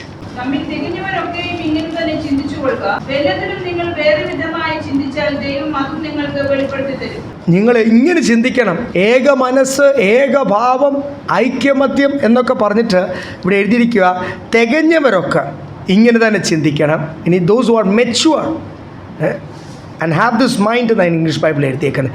Otherwise God will reveal it you. ഇനി നിങ്ങൾക്ക് അങ്ങനെ ഐക്യമെത്തപ്പെടുവാൻ കഴിയുന്നില്ല, ദൈവം നിങ്ങളെ എന്ത് ചെയ്യും? പഠിപ്പിച്ചു തരും. അതിന് ഇച്ചിരി വേദനയുണ്ടാവും. നിങ്ങൾക്ക് ഇടർച്ച ഉണ്ടാക്കണം. നിങ്ങൾക്ക് സ്നേഹത്തോട് നിൽക്കുവാൻ കഴിയുന്നില്ല. ഇഫ് യു ആർ മെച്യൂർ എന്ന് എഴുതിയിരിക്കുന്നത്, ആത്മീയമായിട്ട് നിങ്ങൾ വളർന്നവരാണെങ്കിൽ നിങ്ങൾ എന്ത് ചെയ്യണം? ഈ മനസ്സുള്ളവരായിരിക്കണം. അല്ലെങ്കിൽ കർത്താവ് നിങ്ങളെ പഠിപ്പിച്ചു തരും എന്ന് പറഞ്ഞാൽ അതിൻ്റെ അർത്ഥം എന്തുവാ? ഒരു ട്യൂട്ടർ, പരിശുദ്ധാത്മാവ് ഒരു ട്യൂട്ടറായിട്ടൊക്കെ ബൈബിൾ കമ്പയർ ചെയ്തിട്ടുണ്ട്. വടിയെടുത്ത് അടിച്ച് നമ്മളെ പഠിപ്പിച്ച് തരുന്ന ഒരു ട്യൂട്ടറായിട്ട് ബൈബിളിൻ്റെ അകത്ത് എഴുതിയിട്ടുണ്ട് എന്ന് പറയുന്ന പോലെ തന്നെ. അത് നിങ്ങൾക്ക് മനസ്സിലാകുവാൻ കഴിയുന്നില്ലെങ്കിൽ, കർത്താവ് വില കൊടുത്തവർക്കല്ലേ അറിയത്തുള്ളൂ, ജീവനാ നൽകിയത്, നിന്നെയാ സഹിച്ചത്. അതുകൊണ്ടാണ് കർത്താവ് പറയുന്നത് നിങ്ങൾ ഏക മനസ്സുള്ളവരായി തീരണമേ എന്ന് എഴുതിയിരിക്കുന്നത്. ഇവിടെ ഗലാത്യ ലേഖനം കൂടെ ഒന്ന് എടുക്കാം, 5-ാം അധ്യായം അതിൻ്റെ 10-ാമത്തെ വാക്യം. Galatians chapter 5:10. നിങ്ങൾക്ക് ഭിന്നാഭിപ്രായം ഉണ്ടാകില്ല എന്ന് ഞാൻ കർത്താവിൽ ഉറച്ചിരിക്കുന്നു. എന്നാൽ നിങ്ങളെ കലക്കുന്നവൻ ആരായാലും ശിക്ഷാവിധി ചുമക്കും. ഭിന്നാഭിപ്രായം നിങ്ങൾക്ക് ഉണ്ടാകത്തില്ല. 1 മൈൻഡ്, 1 മെൻറ്റാലിറ്റി, 1 വിഷൻ എന്നൊക്കെയാണ് ഇവിടെ എഴുതിയേക്കുന്നത്. ഭിന്നാഭിപ്രായം എന്ത് ചെയ്യത്തില്ല. പക്ഷേ നിങ്ങൾക്ക് കലക്കുന്നവനുണ്ട്. കലക്കുന്നവൻ ആരാണേലും നല്ല ശിക്ഷ. അപ്പോൾ ഓർത്തോണം, ഒരിടർച്ച ഒരു കയ്പിൻ്റെ വേര് ഇതിൻ്റെ അകത്ത് കയറിയാൽ മതി. ആ കയ്പിൻ്റെ വേര് ഉണ്ടായിട്ട് എന്ത് ചെയ്യും? പ്രോബ്ലംസ് ഉണ്ടാക്കും. അപ്പോൾ എന്തെങ്കിലും ഒരു കയ്പിൻ്റെ വേര് വന്നാൽ ആ കയ്പിൻ്റെ വേര് ആര് തന്നെ എടുത്ത് കളയണം? എൻ്റെ ഹൃദയത്തിലെ കയ്പിൻ്റെ വേര് നിങ്ങൾക്കൊന്നും എടുത്ത് കളയാൻ പറ്റുമോ? നിങ്ങൾ അറിയത്തില്ലല്ലോ. നിങ്ങൾ ഈ പുറത്ത് നോക്കി വെള്ള ഷർട്ട് ഇട്ട് ഇങ്ങനെ ചിരിച്ചുകൊണ്ടിരിക്കുന്ന തന്നെയല്ലേ നിങ്ങൾക്ക് അറിയത്തുള്ളൂ. എൻ്റെ ഉള്ളിൽ ഇൻ കേസ് ഒരു കയ്പിൻ്റെ വേര് വന്നാൽ ഞാൻ തന്നെ അതെന്ത് ചെയ്യണം? നല്ല കൃഷി ചെയ്യുന്നവർക്കറിയാം. രാവിലെ ഇങ്ങനെ നോക്കും, എവിടെയെങ്കിലും ഈ കൃഷിക്ക് ദോഷമാണെന്ന് വന്നു കഴിഞ്ഞാൽ അതെന്ത് ചെയ്യും? ഞുള്ളി എടുത്ത് അങ്ങ് അവർ അടുത്തിട്ട് കഴിഞ്ഞാൽ പിന്നെ അവിടെ നിന്ന് കിളിക്കുമല്ലോ. എവിടെയെങ്കിലും ആ ചാരമൊക്കെ ഇങ്ങനെ കൂട്ടി കത്തിച്ചിട്ടേക്കുന്ന അങ്ങോട്ട് പിന്നെ അത് കിളിക്കത്തില്ല. കയ്പിൻ്റെ വേര് എൻ്റെ ഉള്ളിൽ വന്നാൽ ഞാൻ അതിട്ടിന് അതിനെ താലോളിച്ച് അതിങ്ങനെ ക്രോധമാകാതെ ഇരിക്കാൻ ഞാൻ തന്നെ ആ കയ്പിൻ്റെ വേര് എന്ത് ചെയ്യണം? ഞുള്ളി എടുത്ത് കളയണം. പിശാചേ, നീ എൻ്റെ സഹോദരൻ്റെ എതിരെ നീ എൻ്റെ ഉള്ളിൽ കൊണ്ട് കയ്പിൻ്റെ വേരിടുന്നു. എത്ര ദൈവമക്കളാണെന്നറിയോ ഈ കയ്പിൻ്റെ പേര് ഇവിടെ ഇരുന്നിട്ട് ഇങ്ങനെ അങ്ങോട്ട് വർദ്ധിച്ച് അങ്ങോട്ട് ക്ഷമിക്കുവാൻ കഴിയാതെ. കഴിഞ്ഞ ദിവസം ഒരു സഹോദരനോട് ഒത്തിരി പാട്ട് പറഞ്ഞു, പിന്നെയും പറഞ്ഞു. അപ്പോൾ ഞാനും ആ സഹോദരനോട് പറഞ്ഞു, ഈ കയ്പിൻ്റെ പേര് എന്ത് ചെയ്യണം? ഞാൻ അങ്ങനെ തന്നെ പറഞ്ഞു, ഈ കയ്പിൻ്റെ പേര് എടുത്തു ചെയ്യണം. എന്ത് ചെയ്യണം? ഇത്രയും വർഷം പണ്ടെങ്ങാണ്ട് നടന്നൊരു 15-20 വർഷം മുമ്പ് നടന്ന ഒരു കാര്യവും പറഞ്ഞുകൊണ്ടായി നടക്കുന്നത്. അപ്പോൾ ആ സഹോദരനോട് ഞാൻ തന്നെ പറഞ്ഞു, ഇത്രയും വർഷം ഈ കയ്പിൻ്റെ പേരും കൊണ്ടാണോ നടന്നത്? നമുക്കൊന്ന് സന്തോഷിക്കും. ഇപ്പം ഞാൻ അങ്ങനെ നടക്കുവാന്ന് വെച്ചോ, ഈ കയ്പും ചുമന്നോട് നടക്കുവാന്ന് വെച്ചോ, എനിക്കൊന്ന് ചിരിക്കാൻ പറ്റുമോ ദൈവമക്കളെ? പലരോടുള്ള കയ്പ് അതിൻ്റെ അകത്ത് ഇരിക്കുന്നത്. നിങ്ങളങ്ങ് അങ്ങനെ ഇല്ല കേട്ടോ, അങ്ങനെ ഇല്ല. ഞാൻ എന്തെങ്കിലും പറഞ്ഞാൽ തന്നെ അപ്പം തന്നെ ഞാനങ്ങ് ക്ഷമിക്കും, അല്ല മറക്കും. പക്ഷേ ഇങ്ങനെ ഞാൻ വെച്ചുകൊണ്ടിരിക്കുവാന്ന് വെച്ചോ, എനിക്കെങ്ങനെ ഒന്ന് എങ്ങനെ കർത്താവിൻ്റെ സന്തോഷം എൻ്റെ ഉള്ളിൽ വരുന്നത്? നിങ്ങളൊന്ന് പറഞ്ഞേ. The peace of the Lord, the joy of the Lord എങ്ങനെ എൻ്റെ ഉള്ളിൽ വരാൻ പറ്റുമോ? അതുകൊണ്ട് എന്തെങ്കിലും ഉണ്ടെങ്കിലും ഇവിടെ എഴുതിയിട്ടുണ്ട്, ആരെങ്കിലും നിങ്ങളെ കലക്കാൻ ശ്രമിച്ചാൽ അവന് തീർച്ചയായിട്ടും പണിഷ്മെൻറ്റ്. ഞാൻ പറഞ്ഞത് സന്തോഷമായിട്ടിരിക്കുന്നത് ഇത് ഗലാത്യ സഭയോടാണ് പറയുന്നത്, ഇവിടെ ഫിലിപ്പിയ സഭയോടാണ് പറയുന്നത്. എല്ലാ സഭയിലും, ഇനി നമ്മുടെ സഭയിലും ഇപ്പം നമ്മൾ കൃപയാൽ സന്തോഷത്തോടുകൂടി ആയിരിക്കുന്നു. നാളെ ഇതുപോലൊരു ഇടർച്ച, ഒരു കയ്പിൻ്റെ വേരത അവിടെ അങ്ങ് അതിര് വരച്ച് ആ സാധനം നിർത്തിക്കോണം. അതൊരിക്കലും സഭയോ നമ്മളെ ആരെയും ക്ഷീണിപ്പിക്കുവാൻ ഇടവരില്ല. എപ്പോഴും ഓർത്തോണം, ഇവിടെ എല്ലാം ബി ലൈക്ക് മൈൻഡഡ്, ഏക മനസ്സുള്ളവർ, ഏകഭാവമുള്ളവർ. ഓരോ ലേഖനം എഴുതുമ്പോൾ നിങ്ങൾക്കറിയാവുന്ന ഒരു കാര്യമാണ്, കർത്താവ് പറയുന്നുണ്ട്, പരിശുദ്ധാത്മാവ് ഓർപ്പിക്കുന്ന ഒരു കാര്യമാണ്, by the mercies of God എന്നൊക്കെ എഴുതിയിരിക്കുന്നത്. ചില ഇംഗ്ലീഷ് ബൈബിൾ ചില അധ്യായങ്ങൾ, ചില ലേഖനങ്ങൾ തുടങ്ങുന്ന കർത്താവിൻ്റെ കൃപ ഓർത്ത്, കർത്താവിനെ ഓർത്ത് നിങ്ങളൊന്ന് ഏക മനസ്സുള്ളവരായി തീരുവാൻ. അത്രയ്ക്ക് സീരിയസ് ആയൊരു വിഷയമാണ്. ഇവിടെ ഇപ്പം നമ്മൾ ഇവിടെ നല്ല സ്നേഹത്തിലും സന്തോഷത്തിലും തന്നെയാണ് പോകുന്നത്. അങ്ങനെ തന്നെ അവസാനം വരെയും പോകട്ടെ. ഇപ്പം ഇൻ കേസ് ഇവിടെ നമ്മൾ ഏക മനസ്സിലല്ല ഇരിക്കുന്നതെന്ന് വെച്ചാൽ കർത്താവിൻ്റെ സാന്നിധ്യം ഇറങ്ങി വരുമോ? നിങ്ങൾ പറ. നമ്മളിനി 50 പേരാണെങ്കിലും 500 പേരാണെങ്കിലും ഏക മനസ്സുള്ളവരല്ലെങ്കിൽ കർത്താവിൻ്റെ സാന്നിധ്യം ഇറങ്ങി വരത്തില്ല. സ്തോത്രം. ഓർത്തോണം, കർത്താവിൻ്റെ സാന്നിധ്യം ഇറങ്ങി. അതുകൊണ്ടാണ് ഈ കർത്താവിൻ്റെ സാന്നിധ്യം ഇവിടുന്ന് പോയാൽ സാത്താൻ എന്തും ഇവിടെ ചെയ്യാം. ഈ സഭയെ ദേശത്ത് ദൂഷിപ്പിക്കുന്ന ഒരു സഭയാക്കി തീർക്കാം. അങ്ങനെയല്ലേ ഒരു ദേശത്തെ? ഇവിടെ പല കള്ളപ്രവാചകന്മാരായിക്കോട്ടെ, ദുരുപദേഷ്ടാക്കന്മാരായിക്കോട്ടെ, വായി തോന്നിയ പല പൊതു ശുശ്രൂഷകരായിട്ട് വന്നും കേട്ടും പലതും പറഞ്ഞ് നിങ്ങളെ ഒന്നുകൂടെ കലക്കും. പരിശുദ്ധാത്മാവിൻ്റെ കൺട്രോളിലിരിക്കുമ്പോൾ ഇനി അങ്ങനെ ഒരാൾ ഇവിടെ വന്നാലും ഇവിടുന്ന് ബബ്ബ പറയത്തേ ഉള്ളൂ. അവർ പറയാൻ ആഗ്രഹിച്ച് പ്ലാൻ ചെയ്ത കാര്യം ഇവിടെ ഒന്ന് പറഞ്ഞിട്ട് പോകാൻ പറ്റത്തില്ല. കാര്യം നമ്മളെന്തുവാ? ഏകാത്മാവിലായിരിക്കുന്നത്. പരിശുദ്ധാത്മാവ് ഒന്നും സമ്മതിക്കത്തില്ല. സ്തോത്രം. അതുകൊണ്ട് ആദ്യം ആ സഭയിലെ ഐക്യത മാറ്റുക, പിന്നെ ആ സഭയിലെ ആ ദൈവസ്നേഹം, ആ ഏക മനസ്സ്, ഏകഭാവം മാറ്റിക്കഴിഞ്ഞാൽ സാത്താൻ എന്തും ഒരു സഭയെ ചെയ്യാൻ കഴിയും. അങ്ങനെയാണ് സ്തോത്രം പല കൂട്ടായ്മകളൊക്കെ ദേശത്ത് ദൂഷിപ്പിക്കുന്നു. തമ്മിൽ കേസുകൾ, കോടതി കേസുകൾ, പ്രശ്നങ്ങൾ. കഴിഞ്ഞിടയ്ക്കൊക്കെ നമ്മൾ കണ്ടില്ലേ, കൈയൊക്കെ വെച്ചിങ്ങനെ അങ്ങോട്ടും ഇങ്ങോട്ടും അടിക്കുന്ന അവിടെ സഭയിലെ തന്നെ ചെറുപ്പക്കാർ വീഡിയോ എടുത്തിട്ട് ഫേസ്ബുക്ക് ലൈവ് ഇട്ട് അനുഭവങ്ങളൊക്കെ നമുക്കറിയാം. ഫിലിപ്പിയ സഭയിൽ അപ്പോൾ അങ്ങനെ അതിൻ്റെ ഒരു തുടക്കം വന്നപ്പോഴാണ് ഇവിടെ പറയുന്നത് ഏക മനസ്സുള്ളവൻ. ഏക മനസ്സെന്ന് പറഞ്ഞാൽ അതിൻ്റെ അർത്ഥം എന്തുവാ? നമുക്കെല്ലാം ഒരു കാഴ്ചപ്പാട്, നമ്മൾ പറയുന്നതെല്ലാം ഒന്നായിരിക്കണം. നമ്മുടെ എല്ലാവരും തീരുമാനം, നമ്മളെല്ലാം ഒരുപോലെ ആത്മീയമായിട്ട്. ചുരുക്കം ചില ആൾക്കാർ വിശ്വാസത്തിൽ അങ്ങ് വളർന്നു, ചില ആൾക്കാർ ദൈവസ്നേഹത്തിലാണ് വളർന്നത്, ചില ആൾക്കാർ കൊടുക്കുന്നതിലാണ് വളർന്നത്, ചില ആൾക്കാർ വാങ്ങുന്നതിലാണ് വളരുന്നത്. ഇങ്ങനെയൊക്കെയായി തീർന്നതിന് ഏകാത്മാവെന്നാണോ പറയുന്നത്? അല്ല, നമ്മൾ ഒരുപോലെ വിശ്വാസത്തിലും ദൈവസ്നേഹത്തിലും കൂട്ടായ്മ, എല്ലാ വിഷയത്തിലും കൂട്ടായ്മ കാണിക്കുന്ന, മറ്റുള്ളവരെ സഹായിക്കുന്ന വിഷയത്തിൽ ഒരേ സ്വഭാവം. സ്തോത്രം. നല്ല പ്രത്യാശ, സ്വർഗീയ പ്രത്യാശയിൽ ഹോപ്പ്. സ്തോത്രം. ഈ നിലനിൽക്കുന്ന കാര്യത്തിലൊക്കെ എന്ത് ചെയ്യണം? ആത്മാവിൽ, പരിശുദ്ധാത്മാവിൽ, അഭിഷേകത്തിൽ, കൃപാവരങ്ങൾ. ചിലർ ആത്മാവിൽ ആരാധിക്കുന്നു, ചിലർ ആരാധിക്കാൻ കഴിയുന്നില്ല. അങ്ങനെ ആകല്ല. നമ്മളെല്ലാവരും ഒരുപോലെ എന്ത് ചെയ്യണം? ആരാധിക്കുന്നവരും കൃപാവരങ്ങൾ പ്രാക്ടീസ് ചെയ്യുന്നവരൊക്കെ ആകണം. എല്ലാവരും പ്രബോധനങ്ങൾ പറയുന്നവരാകണം. വലിയ സന്തോഷമുണ്ട്. എന്നോട് കഴിഞ്ഞ ദിവസം ഒരാൾ ചോദിക്കുമായിരുന്നു, ഇന്നവരൊക്കെ അവരൊക്കെ പാസ്റ്റർമാരുടെ മക്കളാണോ? ഞാൻ പറഞ്ഞു അല്ല, പാസ്റ്റർമാരുടെ മക്കളൊന്നും അല്ല. പക്ഷേ അതിൽ ചിലരുണ്ട് അല്ല, പക്ഷേ പറഞ്ഞ ആൾക്കാരൊന്നും പാസ്റ്റർമാരുടെ മക്കളല്ല. അവരൊക്കെ പ്രബോധനം പറയുവാൻ ഇവിടെ അവസരമുണ്ട്. അവരത് പ്രാക്ടീസ് ചെയ്യുന്നു. അവർക്ക് കിട്ടുന്ന ഓപ്പർച്യൂണിറ്റി അവർ നന്നായിട്ട് ഉപയോഗിക്കുമ്പോൾ ദൈവം അവർക്ക് എന്ത് ചെയ്യുന്നു? കൂടുതൽ ആലോചനകൾ തരുന്നു, സംസാരിക്കാനുള്ള കൃപ തരുന്നു. അങ്ങനെയല്ലേ നമ്മളെല്ലാവരും ശുശ്രൂഷയിൽ വളരുന്നത്. വേഗ മനസ്സുള്ളവരായി തീരണം. പിന്നെ 3-ാമത്തെ വാക്യം, ശാഠ്യത്താലോ ദുരഭിമാനത്താലോ ഒന്നും ചെയ്യാതെ താഴ്മയോടെ ഓരോരുത്തർ മറ്റുള്ളവരെ തന്നെക്കാൾ ശ്രേഷ്ഠനെന്ന് എണ്ണിക്കൊള്ളും. ഒന്നും ഡു നത്തിങ് വിത്ത് സെൽഫിഷ്നെസ് എന്നാണ് ഇംഗ്ലീഷ് ബൈബിൾ എഴുതിയേക്കുന്നത്. ഒന്നും ശാഠ്യത്താൽ എന്ന് മലയാളത്തിൽ എഴുതിയേക്കുന്നത്, സെൽഫിഷ്നെസ് എന്നാണ് എൻ്റെ ട്രാൻസ്ലേഷനിൽ എഴുതിയേക്കുന്നത്. അപ്പം ഒന്നും സ്വാർത്ഥതയോടുകൂടി ചെയ്യല്ല, ഒന്നും ഒരു മത്സര ബുദ്ധിയിലും ശാഠ്യത്തിലും ചെയ്യല്ല. ഈ സ്വാർത്ഥതയും ശാഠ്യവും ഒക്കെ എന്തോ നിങ്ങൾക്ക് അറിയാമല്ലോ. എൻ്റെ കാര്യം നടക്കണം, ഞാനാണ് വലുത്. ചിലരൊക്കെ സഭയിൽ വരുന്നത് തന്നെ ഷോ. ഇവിടെ എല്ലാം വളരെ സിംപിളറായിട്ടാണ് വരുന്നത്. വല്ലാത്ത മേക്കപ്പും വല്ലാത്ത ഷോ ഓഫും, ഏതൊക്കെ രീതിയിൽ അവർ ഇടയ്ക്കിടയ്ക്ക് ഓരോ കാര്യങ്ങൾ ചെയ്യും. അവരെ എല്ലാവരും ഇപ്പം ബഹുമാനിക്കണം. അതിനുവേണ്ടി ഒത്തിരി എന്തൊക്കെ ഈ ഷോ ഓഫ് ഞാനിപ്പം ഇച്ചിരി അങ്ങ് ഭയങ്കര പൊങ്ങച്ചം കാണിക്കുവാണ്. ഈ പൊങ്ങച്ചം എൻ്റെ കൂട്ടു സഹോദരനെ കൊച്ചാക്കാൻ വേണ്ടിയല്ലേ? അല്ലേ? ഞാൻ നിന്നേക്കാൾ വലിയവനെന്ന് കാണിക്കാനല്ലേ ഞാൻ അല്ലേ? നോക്കി ഇവർ രണ്ടുപേരും, ഞാൻ പിന്നെ എക്സാമ്പിൾ പറയുന്നത് വേറൊന്നും അല്ല, പെട്ടെന്ന് രണ്ടുപേരെ കാണുന്നത്. വേറെ സഹോദരങ്ങൾ ആരും ഇവിടെ ഉള്ള ഉണ്ട്, ബ്രദേഴ്സ് സിസ്റ്റേഴ്സ് ഉണ്ട്. അല്ല, ഇവരിങ്ങനെ ഒന്നിച്ച് എൻ്റെ ഫ്രണ്ട് ഇരിക്കുന്നുണ്ട്. ഇവരിപ്പോൾ ഒരുത്തൻ വലിയ കൂടിയൊരു വില ഉടുപ്പൊക്കെ ഇട്ടിട്ട് ഷൂസും ഒക്കെ ഇട്ട് മറ്റവനെ കൊച്ചാക്കാൻ ശ്രമിച്ചാൽ രണ്ടുകൂടെ ഒന്നിച്ച് ഷോർട്ട്സും ഇട്ടിട്ടാണ് ഒന്നിച്ച് കട്ടിലേക്ക് കിടക്കുന്നത്. അല്ല പറഞ്ഞത്, അവർ ബ്രദേഴ്സ് അല്ലേ? അവരൊരു വീട്ടിൽ കഴിയുന്നു, ഒന്നിച്ച് ഒരു പാത്രത്തിൽ നിന്ന് കഴിക്കുന്നു, ഒന്നിച്ച് ഷോർട്ട്സ് ഇട്ട് കളിക്കുന്നു, കിടക്കുന്നു. അവർ അങ്ങോട്ടും ഇങ്ങോട്ടും പല കാര്യങ്ങൾ ഷെയർ ചെയ്യുന്നു. ഇപ്പോൾ ഒരുത്തനെ ഭയങ്കര ഷൂസും വിലയുള്ള ഇതുമൊക്കെ ഇട്ടിട്ട് വലിയൊരു വണ്ടിയും ഷൂസും ഒക്കെ ഇട്ടിട്ട് ഞാൻ നിന്നെ വലിയൊരു ഫോണും ഒക്കെ പിടിച്ച് ഞാൻ നിന്നേക്കാൾ വലിയവനാന്ന് പറഞ്ഞാൽ മറ്റവൻ ചിരിക്കും. വേണം പോടാ ഇറക്കുക എന്ന് പറയത്തില്ലേ? കാര്യം ഇവരെന്തുവാ? They are brothers. ആരേക്കാൾ വലുതാണെന്നാ? ഒന്നിച്ച് വളർന്നവരല്ലേ? ഒന്നല്ലേ? ഒരു രക്തമല്ലേ ഓടുന്നത്? സ്തോത്രം. ഇവിടെ എഴുതിയിരിക്കുന്ന സഹോദരനെ നിന്നേക്കാൾ എന്ത് ചെയ്യണം? ഞാൻ ആരെയും എൻ്റെ പൊങ്ങച്ചത്താൽ ആരെയും കൊച്ചാക്കാൻ ശ്രമിക്കല്ല. അതിൻ്റെ പകരം ദൈവത്തിൻ്റെ വചനം പറയുന്നത് ഏത് സഹോദരനും ഏത് സഹോദരിയും എന്നേക്കാൾ വലിയവൻ എന്ന് എണ്ണണമെങ്കിൽ ഞാൻ എന്ത് ചെയ്യണം? താഴണം.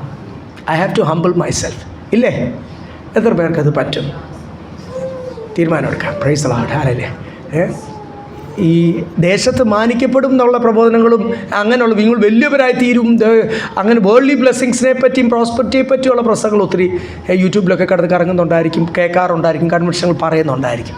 പക്ഷേ കർത്താവിൻ്റെ വചനം എന്തോ പറയുന്നത്? നമ്മളെ തന്നെ ഒന്ന് താഴ്ത്തുവാണെങ്കിൽ കർത്താവ് നിങ്ങളെ എന്ത് ചെയ്യും? ഉയർത്തും. സ്തോത്രം. അതുകൊണ്ട് ഈ താഴ്മയുടെ ഭാവമൊന്നുമല്ല. ചിലരുണ്ട് ഭയങ്കര ഭാവമാണ്, അയ്യോ എന്നൊക്കെ ഭാവമല്ല. ശരിക്കും നമ്മൾ എന്ത് ചെയ്യണം? Humble life. യേശുവിനെയാണ് നമ്മൾ പിൻപറ്റുന്നത്. ലോകം കാണുമ്പോൾ ആരെയാണ് കാണേണ്ടത്? കർത്താവിനെ. അപ്പോൾ ഏതൊക്കെ രീതിയിൽ നമ്മളെ ഇനി ഹംബിൾ ആയില്ലെങ്കിൽ കർത്താവ് അറിഞ്ഞുകൊണ്ട് എന്നെ ദേശത്തും എല്ലായിടത്തും ഒന്ന് ഹംബിളാക്കാൻ ചില കാര്യങ്ങളൊക്കെ കർത്താവ് ചെയ്യും. ചില നിന്നയൊക്കെ എൻ്റെ ജീവിതത്തിൽ ഞാൻ ഇച്ചിരി ഒന്ന് അഹങ്കാരം വരുമ്പോൾ, ഫോർ എക്സാമ്പിളാണ് പറയുന്നത് കേട്ടോ, ഒരു അഹങ്കാരം വരുമ്പോൾ കർത്താവ് തന്നെ അറിഞ്ഞുകൊണ്ട് ചില നിന്ദകളൊക്കെ തരും. അപ്പം ഞാൻ തന്നെത്താൻ എന്നെ എന്ത് ചെയ്യും? ഹംബിൾ ആക്കും. ഇവിടെ എഴുതിയിരിക്കുന്നതല്ലേ? സ്തോത്രം. നമ്മളെ തന്നെ ഒന്ന് 3-ാമത്തെ വാക്യം ഒന്നുകൂടി വായിച്ചേ. ഒന്നും നത്തിങ് വിത്ത് സെൽഫിഷ്നെസ്, നത്തിങ് വിത്ത് ആരഗൻസ്. സ്തോത്രം. അഹങ്കാരത്താലും ശാഠ്യത്താലും ദുരഭിമാനത്താലും സ്വാർത്ഥതയോടുകൂടി ഒന്നും ചെയ്യാതെ താഴ്മയോടുകൂടി, സ്തോത്രം, മറ്റുള്ളവർ എന്നേക്കാൾ ശ്രേഷ്ഠനെന്ന് എണ്ണുവാൻ. ഇന്നെല്ലാവരും കൈപൊക്കി തീരുമാനമെടുത്തതാ, ഓർത്തോണം. ഇനി ആരെങ്കിലും ഇതുപോലുള്ള സെൽഫിഷ്നെസ്സോ ശാഠ്യമോ വല്ലോ ഇവിടെ കാണിച്ചാൽ ഈ തീരുമാനത്തിൻ്റെ ദിവസം ഞാൻ ഓർപ്പിക്കും. നമ്മൾ ദൈവസന്ധിയിലാണ് തീരുമാനമെടുക്കുന്നത്, യേശുവിനെ പോലെ ആകുന്നത്. ഞാനങ്ങ് സാധുവായി തീരുവല്ല, ഞാൻ ആരെ പോലെ ആകുക? യേശുവിനെ പോലെ ആകുക. അതുകൊണ്ട് ഇത് സന്തോഷത്തോടു കൂടി ആകണം. ഹംബിൾ യുവർ സെൽഫ് എന്ന് പറയുമ്പോൾ അയ്യോ ഞാനങ്ങ് പെന്തിക്കോസുകാരനായിപ്പോയി, അല്ലെങ്കിൽ ഞാനങ്ങ് സ്നാനപ്പെട്ടു പോയി, അതുകൊണ്ട് ഈ സഭയിലായി പോയോണ്ട് പാസ്റ്ററും പറഞ്ഞില്ലേ താഴാണ്, അതുകൊണ്ട് താഴ്ത്തുമല്ല. സ്തോത്രം. ഞാൻ യേശുവിനെ പോലാകുക, ഞാൻ യേശുവിൻ്റെ മണവാട്ടിയായി തീരുക. അതാണ് എൻ്റെ വിളി. That's my calling. അതിനുവേണ്ടി കർത്താവ് എന്നെ ഒരുക്കുക. ഞാൻ യേശുവിനെ പോലാകാതെ, സ്തോത്രം, ഒരിക്കലും യേശു ഇരിക്കുന്നിടത്ത് ചെല്ലുവാൻ കഴിയത്തില്ല. ഈ അധ്യായം അത് മുഴുവൻ പറയുന്നു. നമ്മളതെല്ലാം വായിക്കാൻ സമയമില്ല, എങ്കിലും 1-2 വാക്യം കൂടെ. 4-ാമത്തെ വാക്യം. ഓരോരുത്തരും സ്വന്തം ഗുണമല്ല മറ്റുള്ളവരുടെ ഗുണവും കൂടെ നോക്കണം. ഞാൻ നേരത്തെ പറഞ്ഞില്ലേ, do nothing with selfish ambitions എന്നാണ് എഴുതിയിരിക്കുന്നത്. ഓരോരുത്തരും സ്വന്തം ഗുണമല്ല മറ്റുള്ളവൻ്റെ ഗുണം കൂടെ നോക്കണം എന്ന് വളരെ വ്യക്തമായിട്ട് എഴുതിയിരിക്കും. ഞാൻ നേരത്തെ പറഞ്ഞല്ലോ, എൻ്റെ കാര്യം നടക്കുക എന്നല്ല, സ്നേഹവും ഐക്യതയും വരുമ്പോൾ മറ്റുള്ളവരുടെ കാര്യം കൂടെ. ഈ നാളുകൾ ഈ സ്വാർത്ഥത കുടുംബങ്ങളുടെ അകത്തുണ്ട്. ഈ കുടുംബ പ്രശ്നങ്ങൾ ഉണ്ടാകുന്നതിൻ്റെ കാരണം എന്നാണെന്നറിയാം. ഞാൻ കൗൺസിലിംഗ് നിൽക്കുന്ന ഒരാളല്ലേ. ഈ കുടുംബ പ്രശ്നങ്ങൾ ഉണ്ടാക്കുവാൻ പണ്ടൊക്കെ ഇവിടെ 2 പേര് ഇവിടെ വന്ന് അടി ഉണ്ടാക്കി ഒരു കൊട ഒടിഞ്ഞ് അവിടെ എൻ്റെ മേളിൽ ഇരിപ്പുണ്ട്. ഇവിടെ വന്ന പെണ്ണുങ്ങളോട് വരുമ്പോൾ ഞാനും സോഫിയയും കൂടി വരും. ആണുങ്ങൾ മാത്രമാകുമ്പോൾ ഞാൻ മാത്രം വന്നെടുക്കും. പലപ്പോഴും കൗൺസിലിംഗ് ഈ അടുത്ത സമയത്തൊക്കെ പലരും വിളിച്ചു. എൻ്റെ ചില കാര്യങ്ങൾ നിമിത്തം എനിക്ക് അവരോട് ഇരിക്കാൻ പറ്റിയില്ല. എങ്കിലും വിളിക്കുമ്പോൾ ഉടനെ ഞങ്ങളിങ്ങെത്തും, ഓടിങ്ങെത്തും. കുറച്ച് 3-4 മണിക്കൂറൊക്കെ ഞങ്ങൾ ഒന്നിച്ച് ഇരിക്കുന്ന സമയങ്ങൾ ഞാൻ ഓർക്കുന്നു. അല്ല, കൗൺസിലിങ്ങിൽ ഇരിക്കുന്ന സമയങ്ങൾ ഓർക്കും, സെഷൻസായിട്ട്. കാര്യം നമ്മളിത് അവരുടെ ഒരു മാറ്റം വരണമല്ല. പലപ്പോഴും ഈ ഭാര്യ ഭർത്താവ് പ്രോബ്ലംസിൽ പറയുന്നു. എല്ലാവരും അവരെ പഴയ ഫയലുകൾ തുറക്കല്ലെന്ന് ഒത്തിരി ഞങ്ങൾ ഓർപ്പിക്കുമെങ്കിലും അവർക്ക് തുറക്കാനുള്ളത് പഴയ ഫയലുകളാണ്. ഈ പഴയ ഫയലുകൾ തുറക്കുമ്പോൾ മുഴുവനും എൻ്റെ കാര്യം, എൻ്റെ ജോലി അവർക്ക് വിഷയമല്ല. അടുത്ത ആൾ പറഞ്ഞു എൻ്റെ വിഷയം അവർക്ക് വിഷയമല്ല, ഞാൻ ഇത്രയും കഷ്ടപ്പെടുന്ന വിഷയം. അപ്പോൾ എല്ലാവരും ഞാൻ എൻ്റെ കാര്യം കറക്റ്റായിട്ട് നടക്കണം, എൻ്റെ കാര്യം ഒന്നിനും കുറവില്ലാതെ നടക്കണം, മറ്റേ ആൾ എന്നെ സഹായിക്കണം, ഞാൻ അവരെ സഹായിക്കത്തില്ല, എന്നെ സഹായിക്കണം, എൻ്റെ കാര്യങ്ങളെല്ലാം കറക്റ്റായിട്ട് നടക്കണം. ആ കുടുംബത്തിൽ തീർച്ചയായിട്ടും എന്തുണ്ടാവും? പ്രശ്നങ്ങളുണ്ടാവും. സ്തോത്രം. കാര്യം ഞാൻ എങ്ങനെയാണ് ചിന്തിക്കുന്നത്? ഇപ്പം ഞാനാണ് എക്സാമ്പിളെങ്കിൽ ഞാൻ എങ്ങനെയാണ് ചിന്തിക്കുന്നത്? എനിക്കല്ല, പിള്ളേർ എനിക്ക് വേണ്ടി ചെയ്യണം, ഭാര്യ എനിക്ക് വേണ്ടി ചെയ്യണം, സഭ എനിക്ക് വേണ്ടി ചെയ്യണം. തീർന്നില്ലേ? അപ്പോൾ അതിനകത്ത് എന്തുവാ? സ്വഭാവത്തിന് എന്തുവാ പറയുന്നത്? ഇവിടെ പറയുന്നത് സ്വാർത്ഥത. ഞാൻ സുഖമായിട്ട്, ഞാൻ സന്തോഷമായിട്ട്, എനിക്കൊരു കുറവ് വരില്ല, എല്ലാം എൻ്റെ കാര്യങ്ങൾ നന്നായി പോകണം. അങ്ങനെ ചെയ്യലെന്ന് അത് ക്രിസ്തുവിൻ്റെ ഭാവമല്ല. അത് ഈ മൂർത്തികളെല്ലാം സേവിക്കുന്ന ജാതികളുടെ സ്വഭാവമാണ്, പിശാചിൻ്റെ സ്വഭാവമാണ്. അപ്പം പരിശുദ്ധാത്മാവ് ഉള്ള ഒരാൾ അങ്ങനെ ചിന്തിക്കാൻ പാടില്ല, പറയാൻ പാടില്ല. ഈ ജഡത്തിൽ വസിക്കുന്നതുകൊണ്ട് ഇടയ്ക്കിടയ്ക്ക് ഈ അസൂയയും സെൽഫിഷ്നെസ്സും ഒക്കെ കയറി വരും. എൻ്റെ ഉള്ളിലും വരും, നിങ്ങളുടെ ഉള്ളിലും വരും. മനുഷ്യനല്ലേ. പൗലോസ് പറയുന്നത് പൗലോസിൻ്റെ ഉള്ളിൽ വരും. പിന്നെ പൗലോസിനേക്കാൾ വലിയ ആൾക്കാരൊന്നും അല്ലല്ലോ നമ്മൾ. താൻ ശ്രേഷ്ഠ അപ്പോസ്തലൻ, ഇത്രയും ഡെഡിക്കേഷനുള്ളൊരു മനുഷ്യൻ, തൻ്റെ ഉള്ളിൽ വരും. താൻ ഇടയ്ക്കിടയ്ക്ക് ഇത് പൊങ്ങി വരുമ്പോൾ പരിശുദ്ധാത്മാവിൽ എന്ത് ചെയ്യും? അതിനെ ഒന്ന് ക്രൂശിക്കും. അതാണ് താൻ ചെയ്യുന്നത്. I bring my body into the subjection of the Holy Spirit എന്നാണ് അവിടെ എഴുതിയിരിക്കുന്നത്. പരിശുദ്ധാത്മാവിൽ ഞാൻ അതിനെ അങ്ങ് ഒതുക്കും. സ്തോത്രം.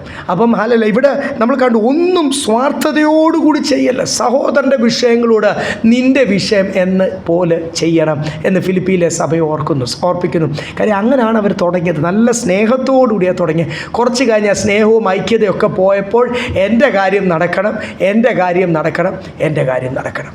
അങ്ങനല്ല ക്രിസ്തുവിൻ്റെ സ്വഭാവം, ഭാവം എന്നിവിടെ ഓർപ്പിച്ചിരിക്കും. ഗലാത്യ ലേഖനം 6-ാം അധ്യായം അതിൻ്റെ 2-ാമത്തെ വാക്യം. എന്തുവാണ് ക്രിസ്തുവിൻ്റെ പ്രമാണം എന്ന് അവിടെ എഴുതിയിട്ടുണ്ട്. ഗലേഷ്യൻസ് 6:2. തമ്മിൽ ഭാരങ്ങളെ ചുമപ്പീൻ. അങ്ങനെയാണ് ക്രിസ്തുവിൻ്റെ ന്യായപ്രമാണം. ന്യായപ്രമാണം എന്ന് പറയുമ്പോൾ ലോ എന്ന് മാത്രമേ ഉള്ളൂ, ഓൾഡ് ടെസ്റ്റ്മെൻ്റ് അല്ല. പഴയ നിയമത്തിൽ അത് ന്യായപ്രമാണം എന്ന് എഴുതുമ്പോൾ, അല്ല ന്യായപ്രമാണത്തെ പറ്റി ലോ ഓഫ് ദി ജ്യൂസ് അല്ലെങ്കിൽ ഓൾഡ് ടെസ്റ്റ്മെൻറ്റ് കവനൻറ്റിനെ എല്ലായിടത്തും ന്യായപ്രമാണം എന്ന് എഴുതിയിട്ടുണ്ട്. ഇവിടെ എഴുതിയിരിക്കുന്നത് അതല്ല, ക്രിസ്തുവിൻ്റെ ന്യായപ്രമാണം എന്ന് വെച്ചാൽ ദ ലോ ഓഫ് ക്രൈസ്റ്റ് എന്നേ ഉള്ളൂ എൻ്റെ ഇംഗ്ലീഷ് ബൈബിൾ ട്രാൻസ്ലേഷൻ. എന്തുവാണ് ദ ലോ ഓഫ് ക്രൈസ്റ്റ്? തമ്മിൽ ഭാരങ്ങളെ ചുമപ്പീൻ and fulfil the law of Christ. അങ്ങനെയല്ലേ എഴുതിയിരിക്കുന്നത്? തമ്മിൽ നിങ്ങൾ ഭാരങ്ങളെ ചുമപ്പീൻ, അങ്ങനെ നിങ്ങൾ ക്രിസ്തുവിൻ്റെ ന്യായപ്രമാണം നിങ്ങളുടെ ജീവിതത്തിൽ കൂടെ നിവർത്തിക്കണം. എൻ്റെ കാര്യം മാത്രം ചെയ്താൽ പോരാ, ഇടയ്ക്കൊക്കെ എന്ത് ചെയ്യണം? സഹോദരന്മാർ അങ്ങോട്ടും ഇങ്ങോട്ടൊക്കെ ഒന്ന് വിളിക്കണം. ഒരു കുടുംബം ഇച്ചിരി പ്രശ്നത്തിൽ കൂടെ ഒക്കെ പോവുകയാണെങ്കിൽ അവരെ ഒന്ന് വിസിറ്റ് ചെയ്തോ. ഈ വിസിറ്റ് ചെയ്യുന്ന സമയത്ത് മൂന്നാമതൊരു കുടുംബത്തെ പറ്റി ഡിസ്കസ് ചെയ്യലെന്ന് മാത്രമേ ഉള്ളൂ, വേറെ കുഴപ്പമൊന്നുമില്ല. സ്തോത്രം. നിങ്ങൾ വിസിറ്റ് ചെയ്ത് അവർക്ക് ആവശ്യമുള്ള കാര്യത്തിൽ അവരെ കൂടി കുറച്ച് നേരം ഇരുന്ന് സന്തോഷമായിട്ടിരിക്കുമ്പോൾ അവരുടെ വിഷമമൊക്കെ ഒന്ന് മാറും. പാസ്റ്റർ നിങ്ങൾ ഇടയ്ക്കൊക്കെ വിസിറ്റ് ചെയ്യുന്നുണ്ട്, അത് മാത്രം പോരാ, നിങ്ങളും അന്യോന്യമൊക്കെ ഒന്ന് വിസിറ്റ് ചെയ്യണം, ഒന്ന് ഫോം വിളിക്കണം. അങ്ങനെ തമ്മിൽ ഭാരങ്ങളെ ഇടയ്ക്കത് മറന്നു പോകുന്നുണ്ടെങ്കിൽ ഒരു ചാർട്ടിൽ മാർക്കർ വെച്ചൊന്ന് എഴുതി അതൊന്ന് തൂക്കിയിട്ടെ. അങ്ങനെ ചെയ്യുന്നവർ പലരും ഉണ്ടല്ലോ. എൻ്റെ കാര്യം മാത്രം പോരാ, ഈ ആഴ്ച ഞാൻ തമ്മിൽ ഭാരങ്ങളെ ചുമപ്പി, ഞാൻ ആരെയും വിളിച്ചുമില്ല, അങ്ങനെ ആ ആഴ്ചയുടെ അവസാനം തോന്നിക്കുന്നുണ്ടെങ്കിൽ ആരെങ്കിലും ഒന്ന് വിളിക്കുകയോ ഒന്ന് വിസിറ്റ് ചെയ്യുകയൊക്കെ ചെയ്യും. തമ്മിൽ ഭാരങ്ങളെ ചുമപ്പീൻ. ഇങ്ങനെ ക്രിസ്തുവിൻ്റെ ന്യായപ്രമാണം നിങ്ങൾക്ക് ഇതിനെല്ലാം ന്യായവിധി ദിവസത്തിൽ ചോദിക്കും കേട്ടോ. ഓരോ ആഴ്ചയും ഓരോ ദിവസവും എത്രത്തോളം അങ്ങോട്ടും ഇങ്ങോട്ടും ഭാരങ്ങളെ ചുമരും എന്ന് വെച്ചാൽ തമ്മിൽ ഭാരങ്ങളെ ചുമന്നാൽ ആർക്കും ഒരു എക്സ്ട്രാ ഭാരം ഉണ്ടാകത്തില്ല. അതല്ലേ എൻ്റെ അർത്ഥം. നമ്മൾ ആ ബേർഡൻ ഒന്നിച്ച് വഹിക്കുക. സ്തോത്ര. കർത്താവ് നമ്മളെ ആ വിഷയത്തിൽ സഹായിക്കുക. ഒരു ഫെലോഷിപ്പ്, ഒരു സഭ എന്ന് പറഞ്ഞാൽ എന്തൊക്കെ കാര്യങ്ങൾ അതിനകത്ത് നടക്കുന്നില്ലേ? ഇത് വല്ലോ ഈ ഫോണും തുറന്നിങ്ങനെ ഓൺലൈൻ കൂട്ടായ്മയിൽ കണ്ടു കഴിഞ്ഞാൽ വല്ലതും കിട്ടുമോ ദൈവമക്കളെ? കിട്ടുമോ? കോവിഡിന് ശേഷം ഉണ്ടായ ഒരു പ്രതിഭാസമാണ് വോയിപ്പ് അല്ലെങ്കിൽ വോയിസ് ഓവർ ഇൻ്റർനെറ്റ് പ്രോട്ടോക്കോൾ എന്ന് പറയും. അത് പണ്ട് സ്കൈപ്പ് ഉണ്ടായിരുന്നു, പിന്നെ ഓരോ കമ്പനിക്കുള്ള അവരുടെ നെറ്റ്വർക്ക്സ് ഉണ്ടായിരുന്നു. അല്ലാതെ ഈ പറയുന്ന ആപ്സ് ഒന്നും, സൂം ആട്ടെ, ഗൂഗിൾ മീറ്റ് ആട്ടെ, കോവിഡിന് മുമ്പ് ഇതൊന്നും ഇല്ലായിരുന്നു. റിലയൻസ് തൊട്ട് ഇന്ത്യൻ കമ്പനീസ് വരെ അവർ സ്വന്തമായിട്ടുള്ള ആപ്പ് തുടങ്ങി. ഇതെല്ലാം കോവിഡിന് ശേഷം ഉണ്ടായ കാര്യങ്ങളാണ്. അതിന് മുമ്പ് ഒരു സ്കൈപ്പും ഉണ്ടായിരുന്നു, പിന്നെ കമ്പനീസിനൊക്കെ സ്വന്തമായി, പിന്നെ കുറച്ച് ജർമ്മൻ സോഫ്റ്റ്വെയർസൊക്കെ ഉണ്ടായിരുന്നു. അതൊന്നും ആരും ഉപയോഗിക്കത്തില്ല. സ്കൈപ്പും അതുപോലെ ഒരു യൂറോപ്യൻ സോഫ്റ്റ്വെയർ.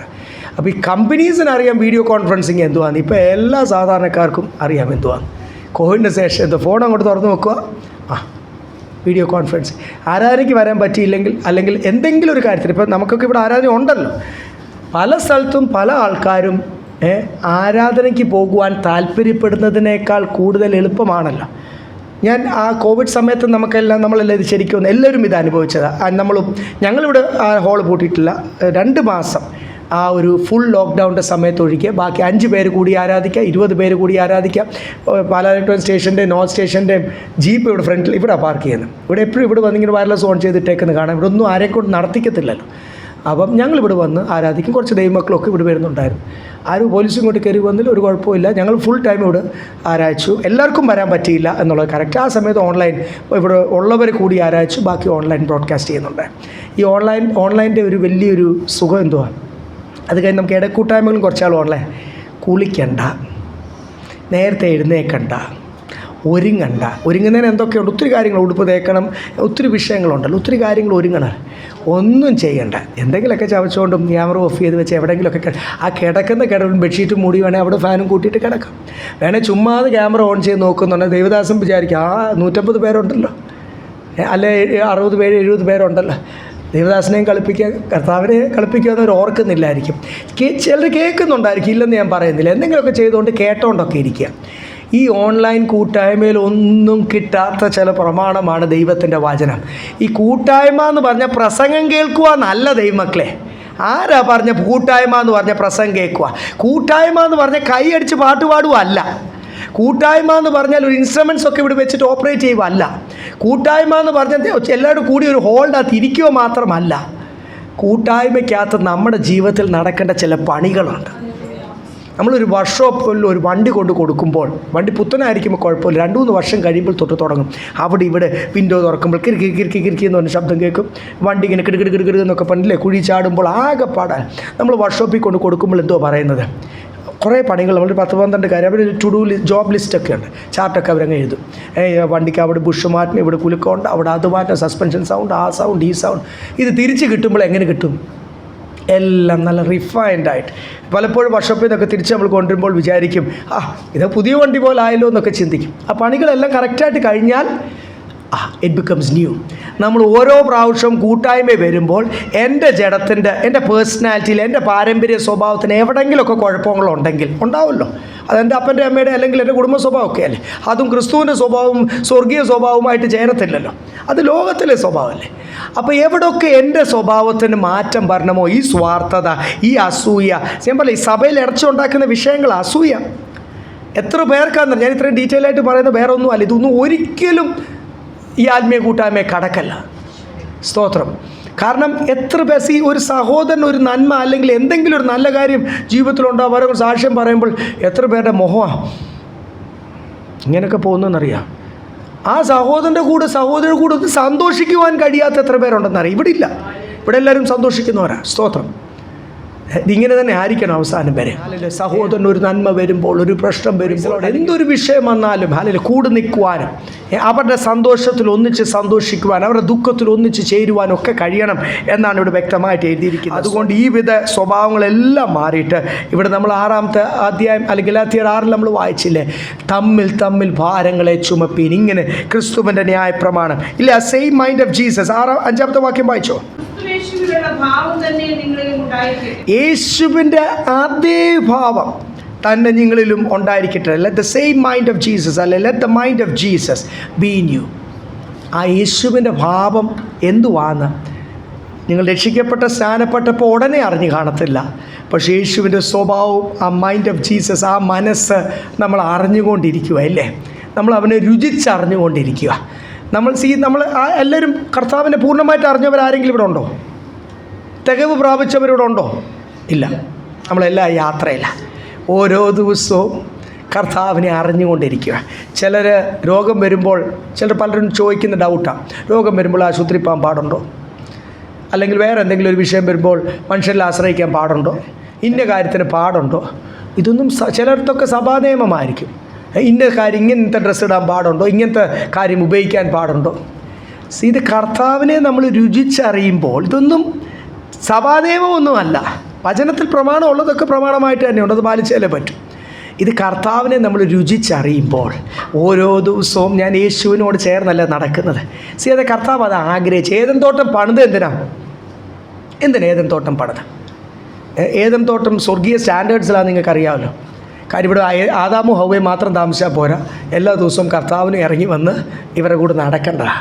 ഇവർക്ക് നടക്കാനുള്ളൊരു വാക്ക് വേ ആയിരുന്നു അല്ലേ? എല്ലാ ദിവസവും സന്ധ്യാസമയത്ത് വലിയവനായ ദൈവം വന്ന് ഏദൻ തോട്ടത്തിൽ ആദാമിനോടും ഹവ്വയോടും കൂടി നടക്കുമായിരുന്നു. നിങ്ങളുടെ വിചാരം ഒരു ദിവസം നടന്നു, പിറ്റേ ദിവസം പാമ്പ് പിശാചിൻ്റെ രൂപത്തിൽ വന്നു പരീക്ഷിച്ചു, പിറ്റേ ദിവസം തന്നെ കൃപ പോയിനോ? 100 കണക്കിന് വർഷമാണോ 1000 വർഷം അവർ നടന്നു എന്ന് നമുക്കറിയത്തില്ലേ.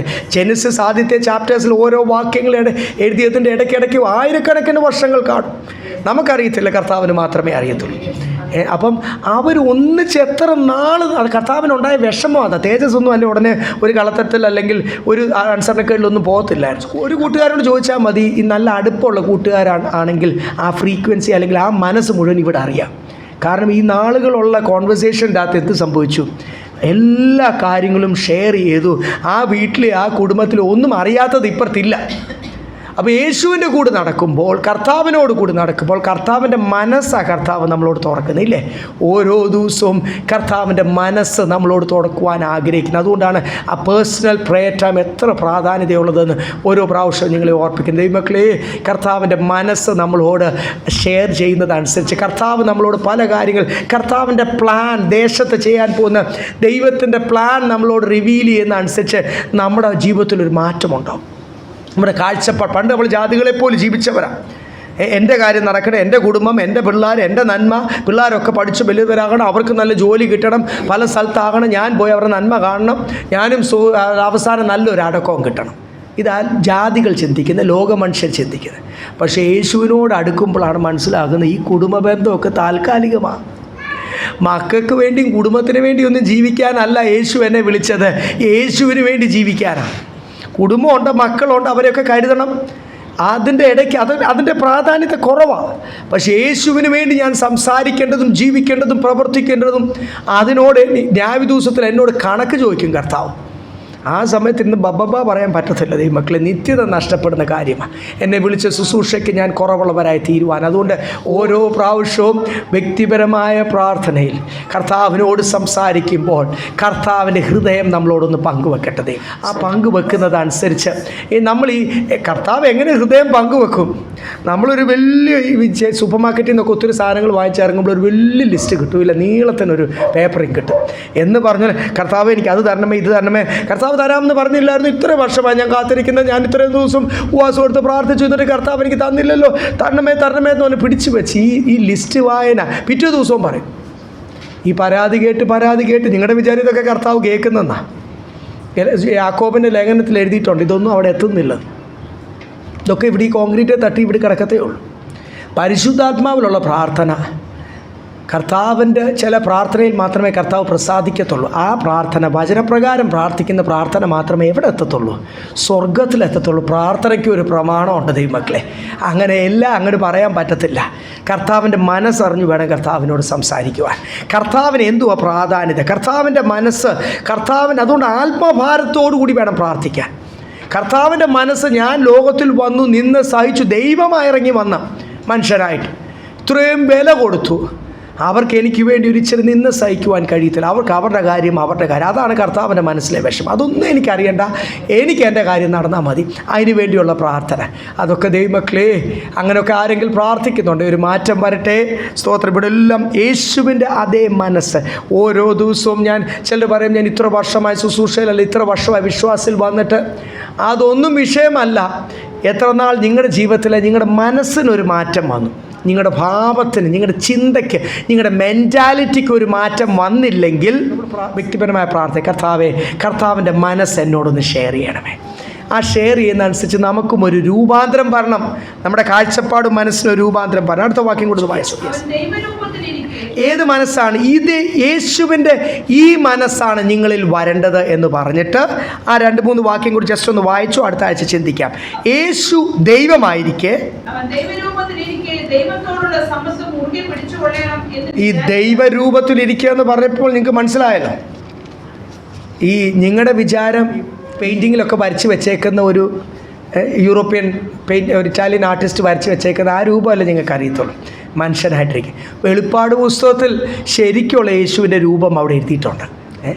അതാണ് യേശു. ഈ സൂര്യനെ സൃഷ്ടിച്ചവൻ്റെ വലിപ്പം നിങ്ങൾക്കറിയാം. എത്ര സൂര്യനേക്കാൾ.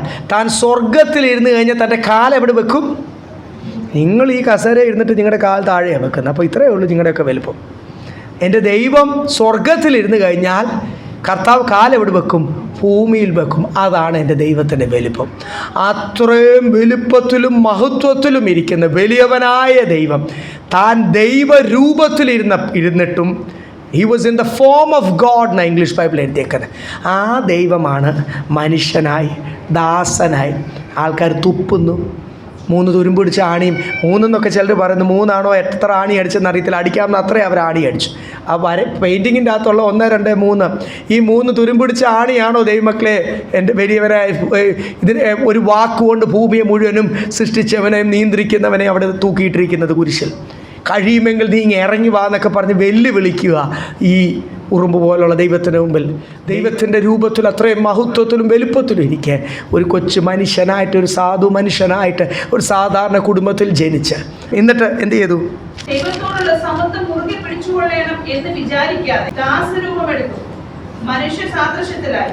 തന്നെത്താൻ ഒഴിച്ച് വേഷത്തിൽ മനുഷ്യനായി വിളങ്ങി, തന്നെത്താൻ താഴ്ത്തി മരണത്തോളം, ക്രൂശിലെ മരണത്തോളം തന്നെ ക്രൂശിലെ മരണത്തോളം അനുസരണമുള്ളവനായി. എപ്പോഴും ഓർത്തോണം, നമ്മളെ ഓർപ്പിക്കുന്ന ഒരു ഭാഗമാണ്. He was obedient to the point of the cross. ക്രൂശിലെ മരണം അത്ര എളുപ്പമല്ല. ദൈവമായിരിക്കെ ദൈവത്തോടുള്ള സമത്വം മുറുകെ പിടിക്കുക എന്ന് പറഞ്ഞാൽ, ഞാൻ ദൈവമല്ല, ഞാൻ പിന്നെ എന്തിനു മനുഷ്യനാകണം എന്ന് ചിന്തിക്കാതെ, ആ മനുഷ്യർ അവരെ ആദാമു ഹവ്വയല്ല അവരുടെ സന്തതികൾ നമ്മളൊക്കെ അവർ നശിച്ചു പോട്ടെ, ഞാൻ അവരെ സൃഷ്ടിച്ചതല്ലേ. ഈ സൃഷ്ടിച്ച മണ്ണ് എന്ത് ചെയ്യും? ഈ മണ്ണ് കൊണ്ട് സൃഷ്ടിക്കുന്നവർ അത് ശരിയായാലും ഉടച്ച് പിന്നെ മണ്ണായിട്ട് ആ സൈഡിലോട്ട് എടുത്തെറിയും. എന്നെയും നിങ്ങളെയൊക്കെ അങ്ങനെ എടുത്ത് എറിയേണ്ടതിൻ്റെ പകരം കർത്താവ് എന്ത് ചെയ്തു? ദൈവമായിരിക്കെ ദൈവമായിട്ട് തന്നെ ഇരിക്കാതെ, ഞാൻ അവരിൽ ഒരാളായിട്ട് അവരുടെ അടുത്ത് വന്ന് പറഞ്ഞാലല്ലേ അവർക്ക് മനസ്സിലാകത്തുള്ളൂ. അതിന് നമ്മളിൽ ഒരാളായിട്ട് ഇറങ്ങി വന്ന് നമുക്കിപ്പോഴും മനുഷ്യനായ ക്രിസ്തുവിനെ അറിയുന്ന, അല്ലെങ്കിൽ മനുഷ്യനായിട്ട് വന്ന ആ ദൈവത്തെയാണ്. അങ്ങനല്ല, താൻ മഹത്വത്തിലിരിക്കുക. ഇന്നും താൻ മഹത്വത്തിലാണ്. അതുകൊണ്ട് ദൈവഭയം ഇല്ലാതെ ഇടയ്ക്ക് പോകുന്നുണ്ടെങ്കിൽ, ഇടയ്ക്ക് എന്തൊക്കെയോ ഉണ്ടെന്ന് വിചാരിച്ചൊരു അഹങ്കാരം ഉള്ളിൽ വരുന്നുണ്ടെങ്കിൽ ഓർത്തോണം, സ്തോത്രം, എൻ്റെ കർത്താവ് ഒരു കാര്യം കൽപ്പിച്ചാൽ മതി. എൻ്റെ കർത്താവിൻ്റെ കരം എനിക്ക് വിരോധമായി തീർന്നാൽ പിന്നെ ഞാൻ രാപകൽ അധ്വാനിച്ചിട്ട് ഒരു കാര്യവുമില്ല. ദൈവമക്കളെ, നമ്മുടെ എഫേർട്സിനെയൊക്കെ ഫ്രൂട്ട്ഫുള്ളാക്കി തീർക്കുന്നത് ആരാ? സയൻസ് ആണോ നമ്മളെ നിയന്ത്രിക്കുന്നത്? No, it is the grace of God. ഹല്ലേലൂയ. കർത്താവ് എന്നോട് കരുണ ചെയ്തില്ലെങ്കിൽ, കർത്താവ് എന്നെ സഹായിച്ചില്ലെങ്കിൽ, ഞാൻ എത്ര മിടുക്കിയ എന്ന് പറഞ്ഞിട്ട് ഒരു കാര്യവുമില്ല.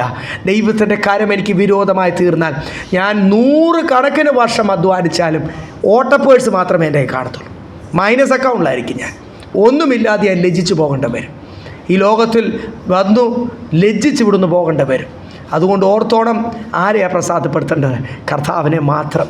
കർത്താവിൻ്റെ മനസ്സാണ് എന്നിൽ വേണ്ടത്. Let the same mind of Jesus be in U.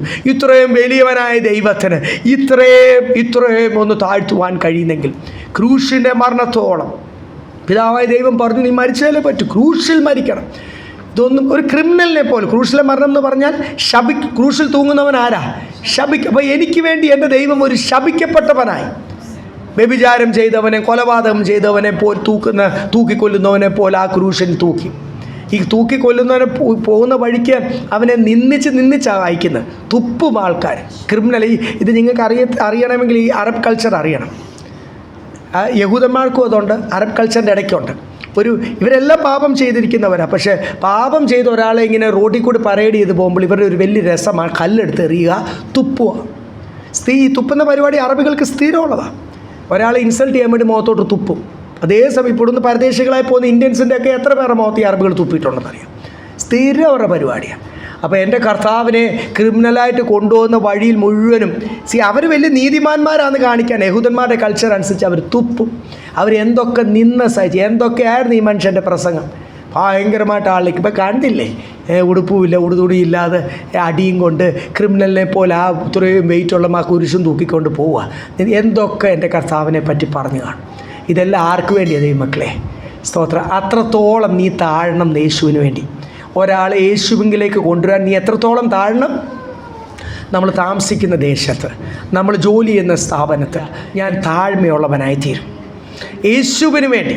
സ്തോത്രം. ഹല്ലേലൂയ. പൊട്ട് കളിക്കുവാന്നല്ല എൻ്റെ അർത്ഥം. യേശുവിന് വേണ്ടി ഹല്ലേലൂയ ഞാൻ താഴ്മയുള്ളവനായിത്തീരും. സഭയിൽ പ്രൈസ് ദി ലോർഡ്, കൂട്ടു സഹോദരൻ എന്നേക്കാൾ ശ്രേഷ്ഠൻ എന്ന് വെച്ച് ഞാൻ താഴ്മയുള്ളവനായി. പ്രസംഗിക്കാൻ എളുപ്പമാണ്, ജീവിക്കാനാണ് പാട്. സ്തോത്രം. അവിടെ ആ താഴ്മ നമ്മളിലേക്ക് വരട്ടെ. കൂട്ടു സഹോദരൻ്റെ ഭാരം ചുമക്കുവാൻ ഹല്ലേലൂയ എപ്പോഴും ഓർത്തൊന്ന് പ്രാർത്ഥിക്കുവാൻ അത് യേശുവിൻ്റെ മനസ്സാണ്. Let the same mind of Jesus be in you. ഈ വചനത്താൽ ദൈവം നിങ്ങളെ അനുഗ്രഹിക്കട്ടെ. സ്തോത്രം.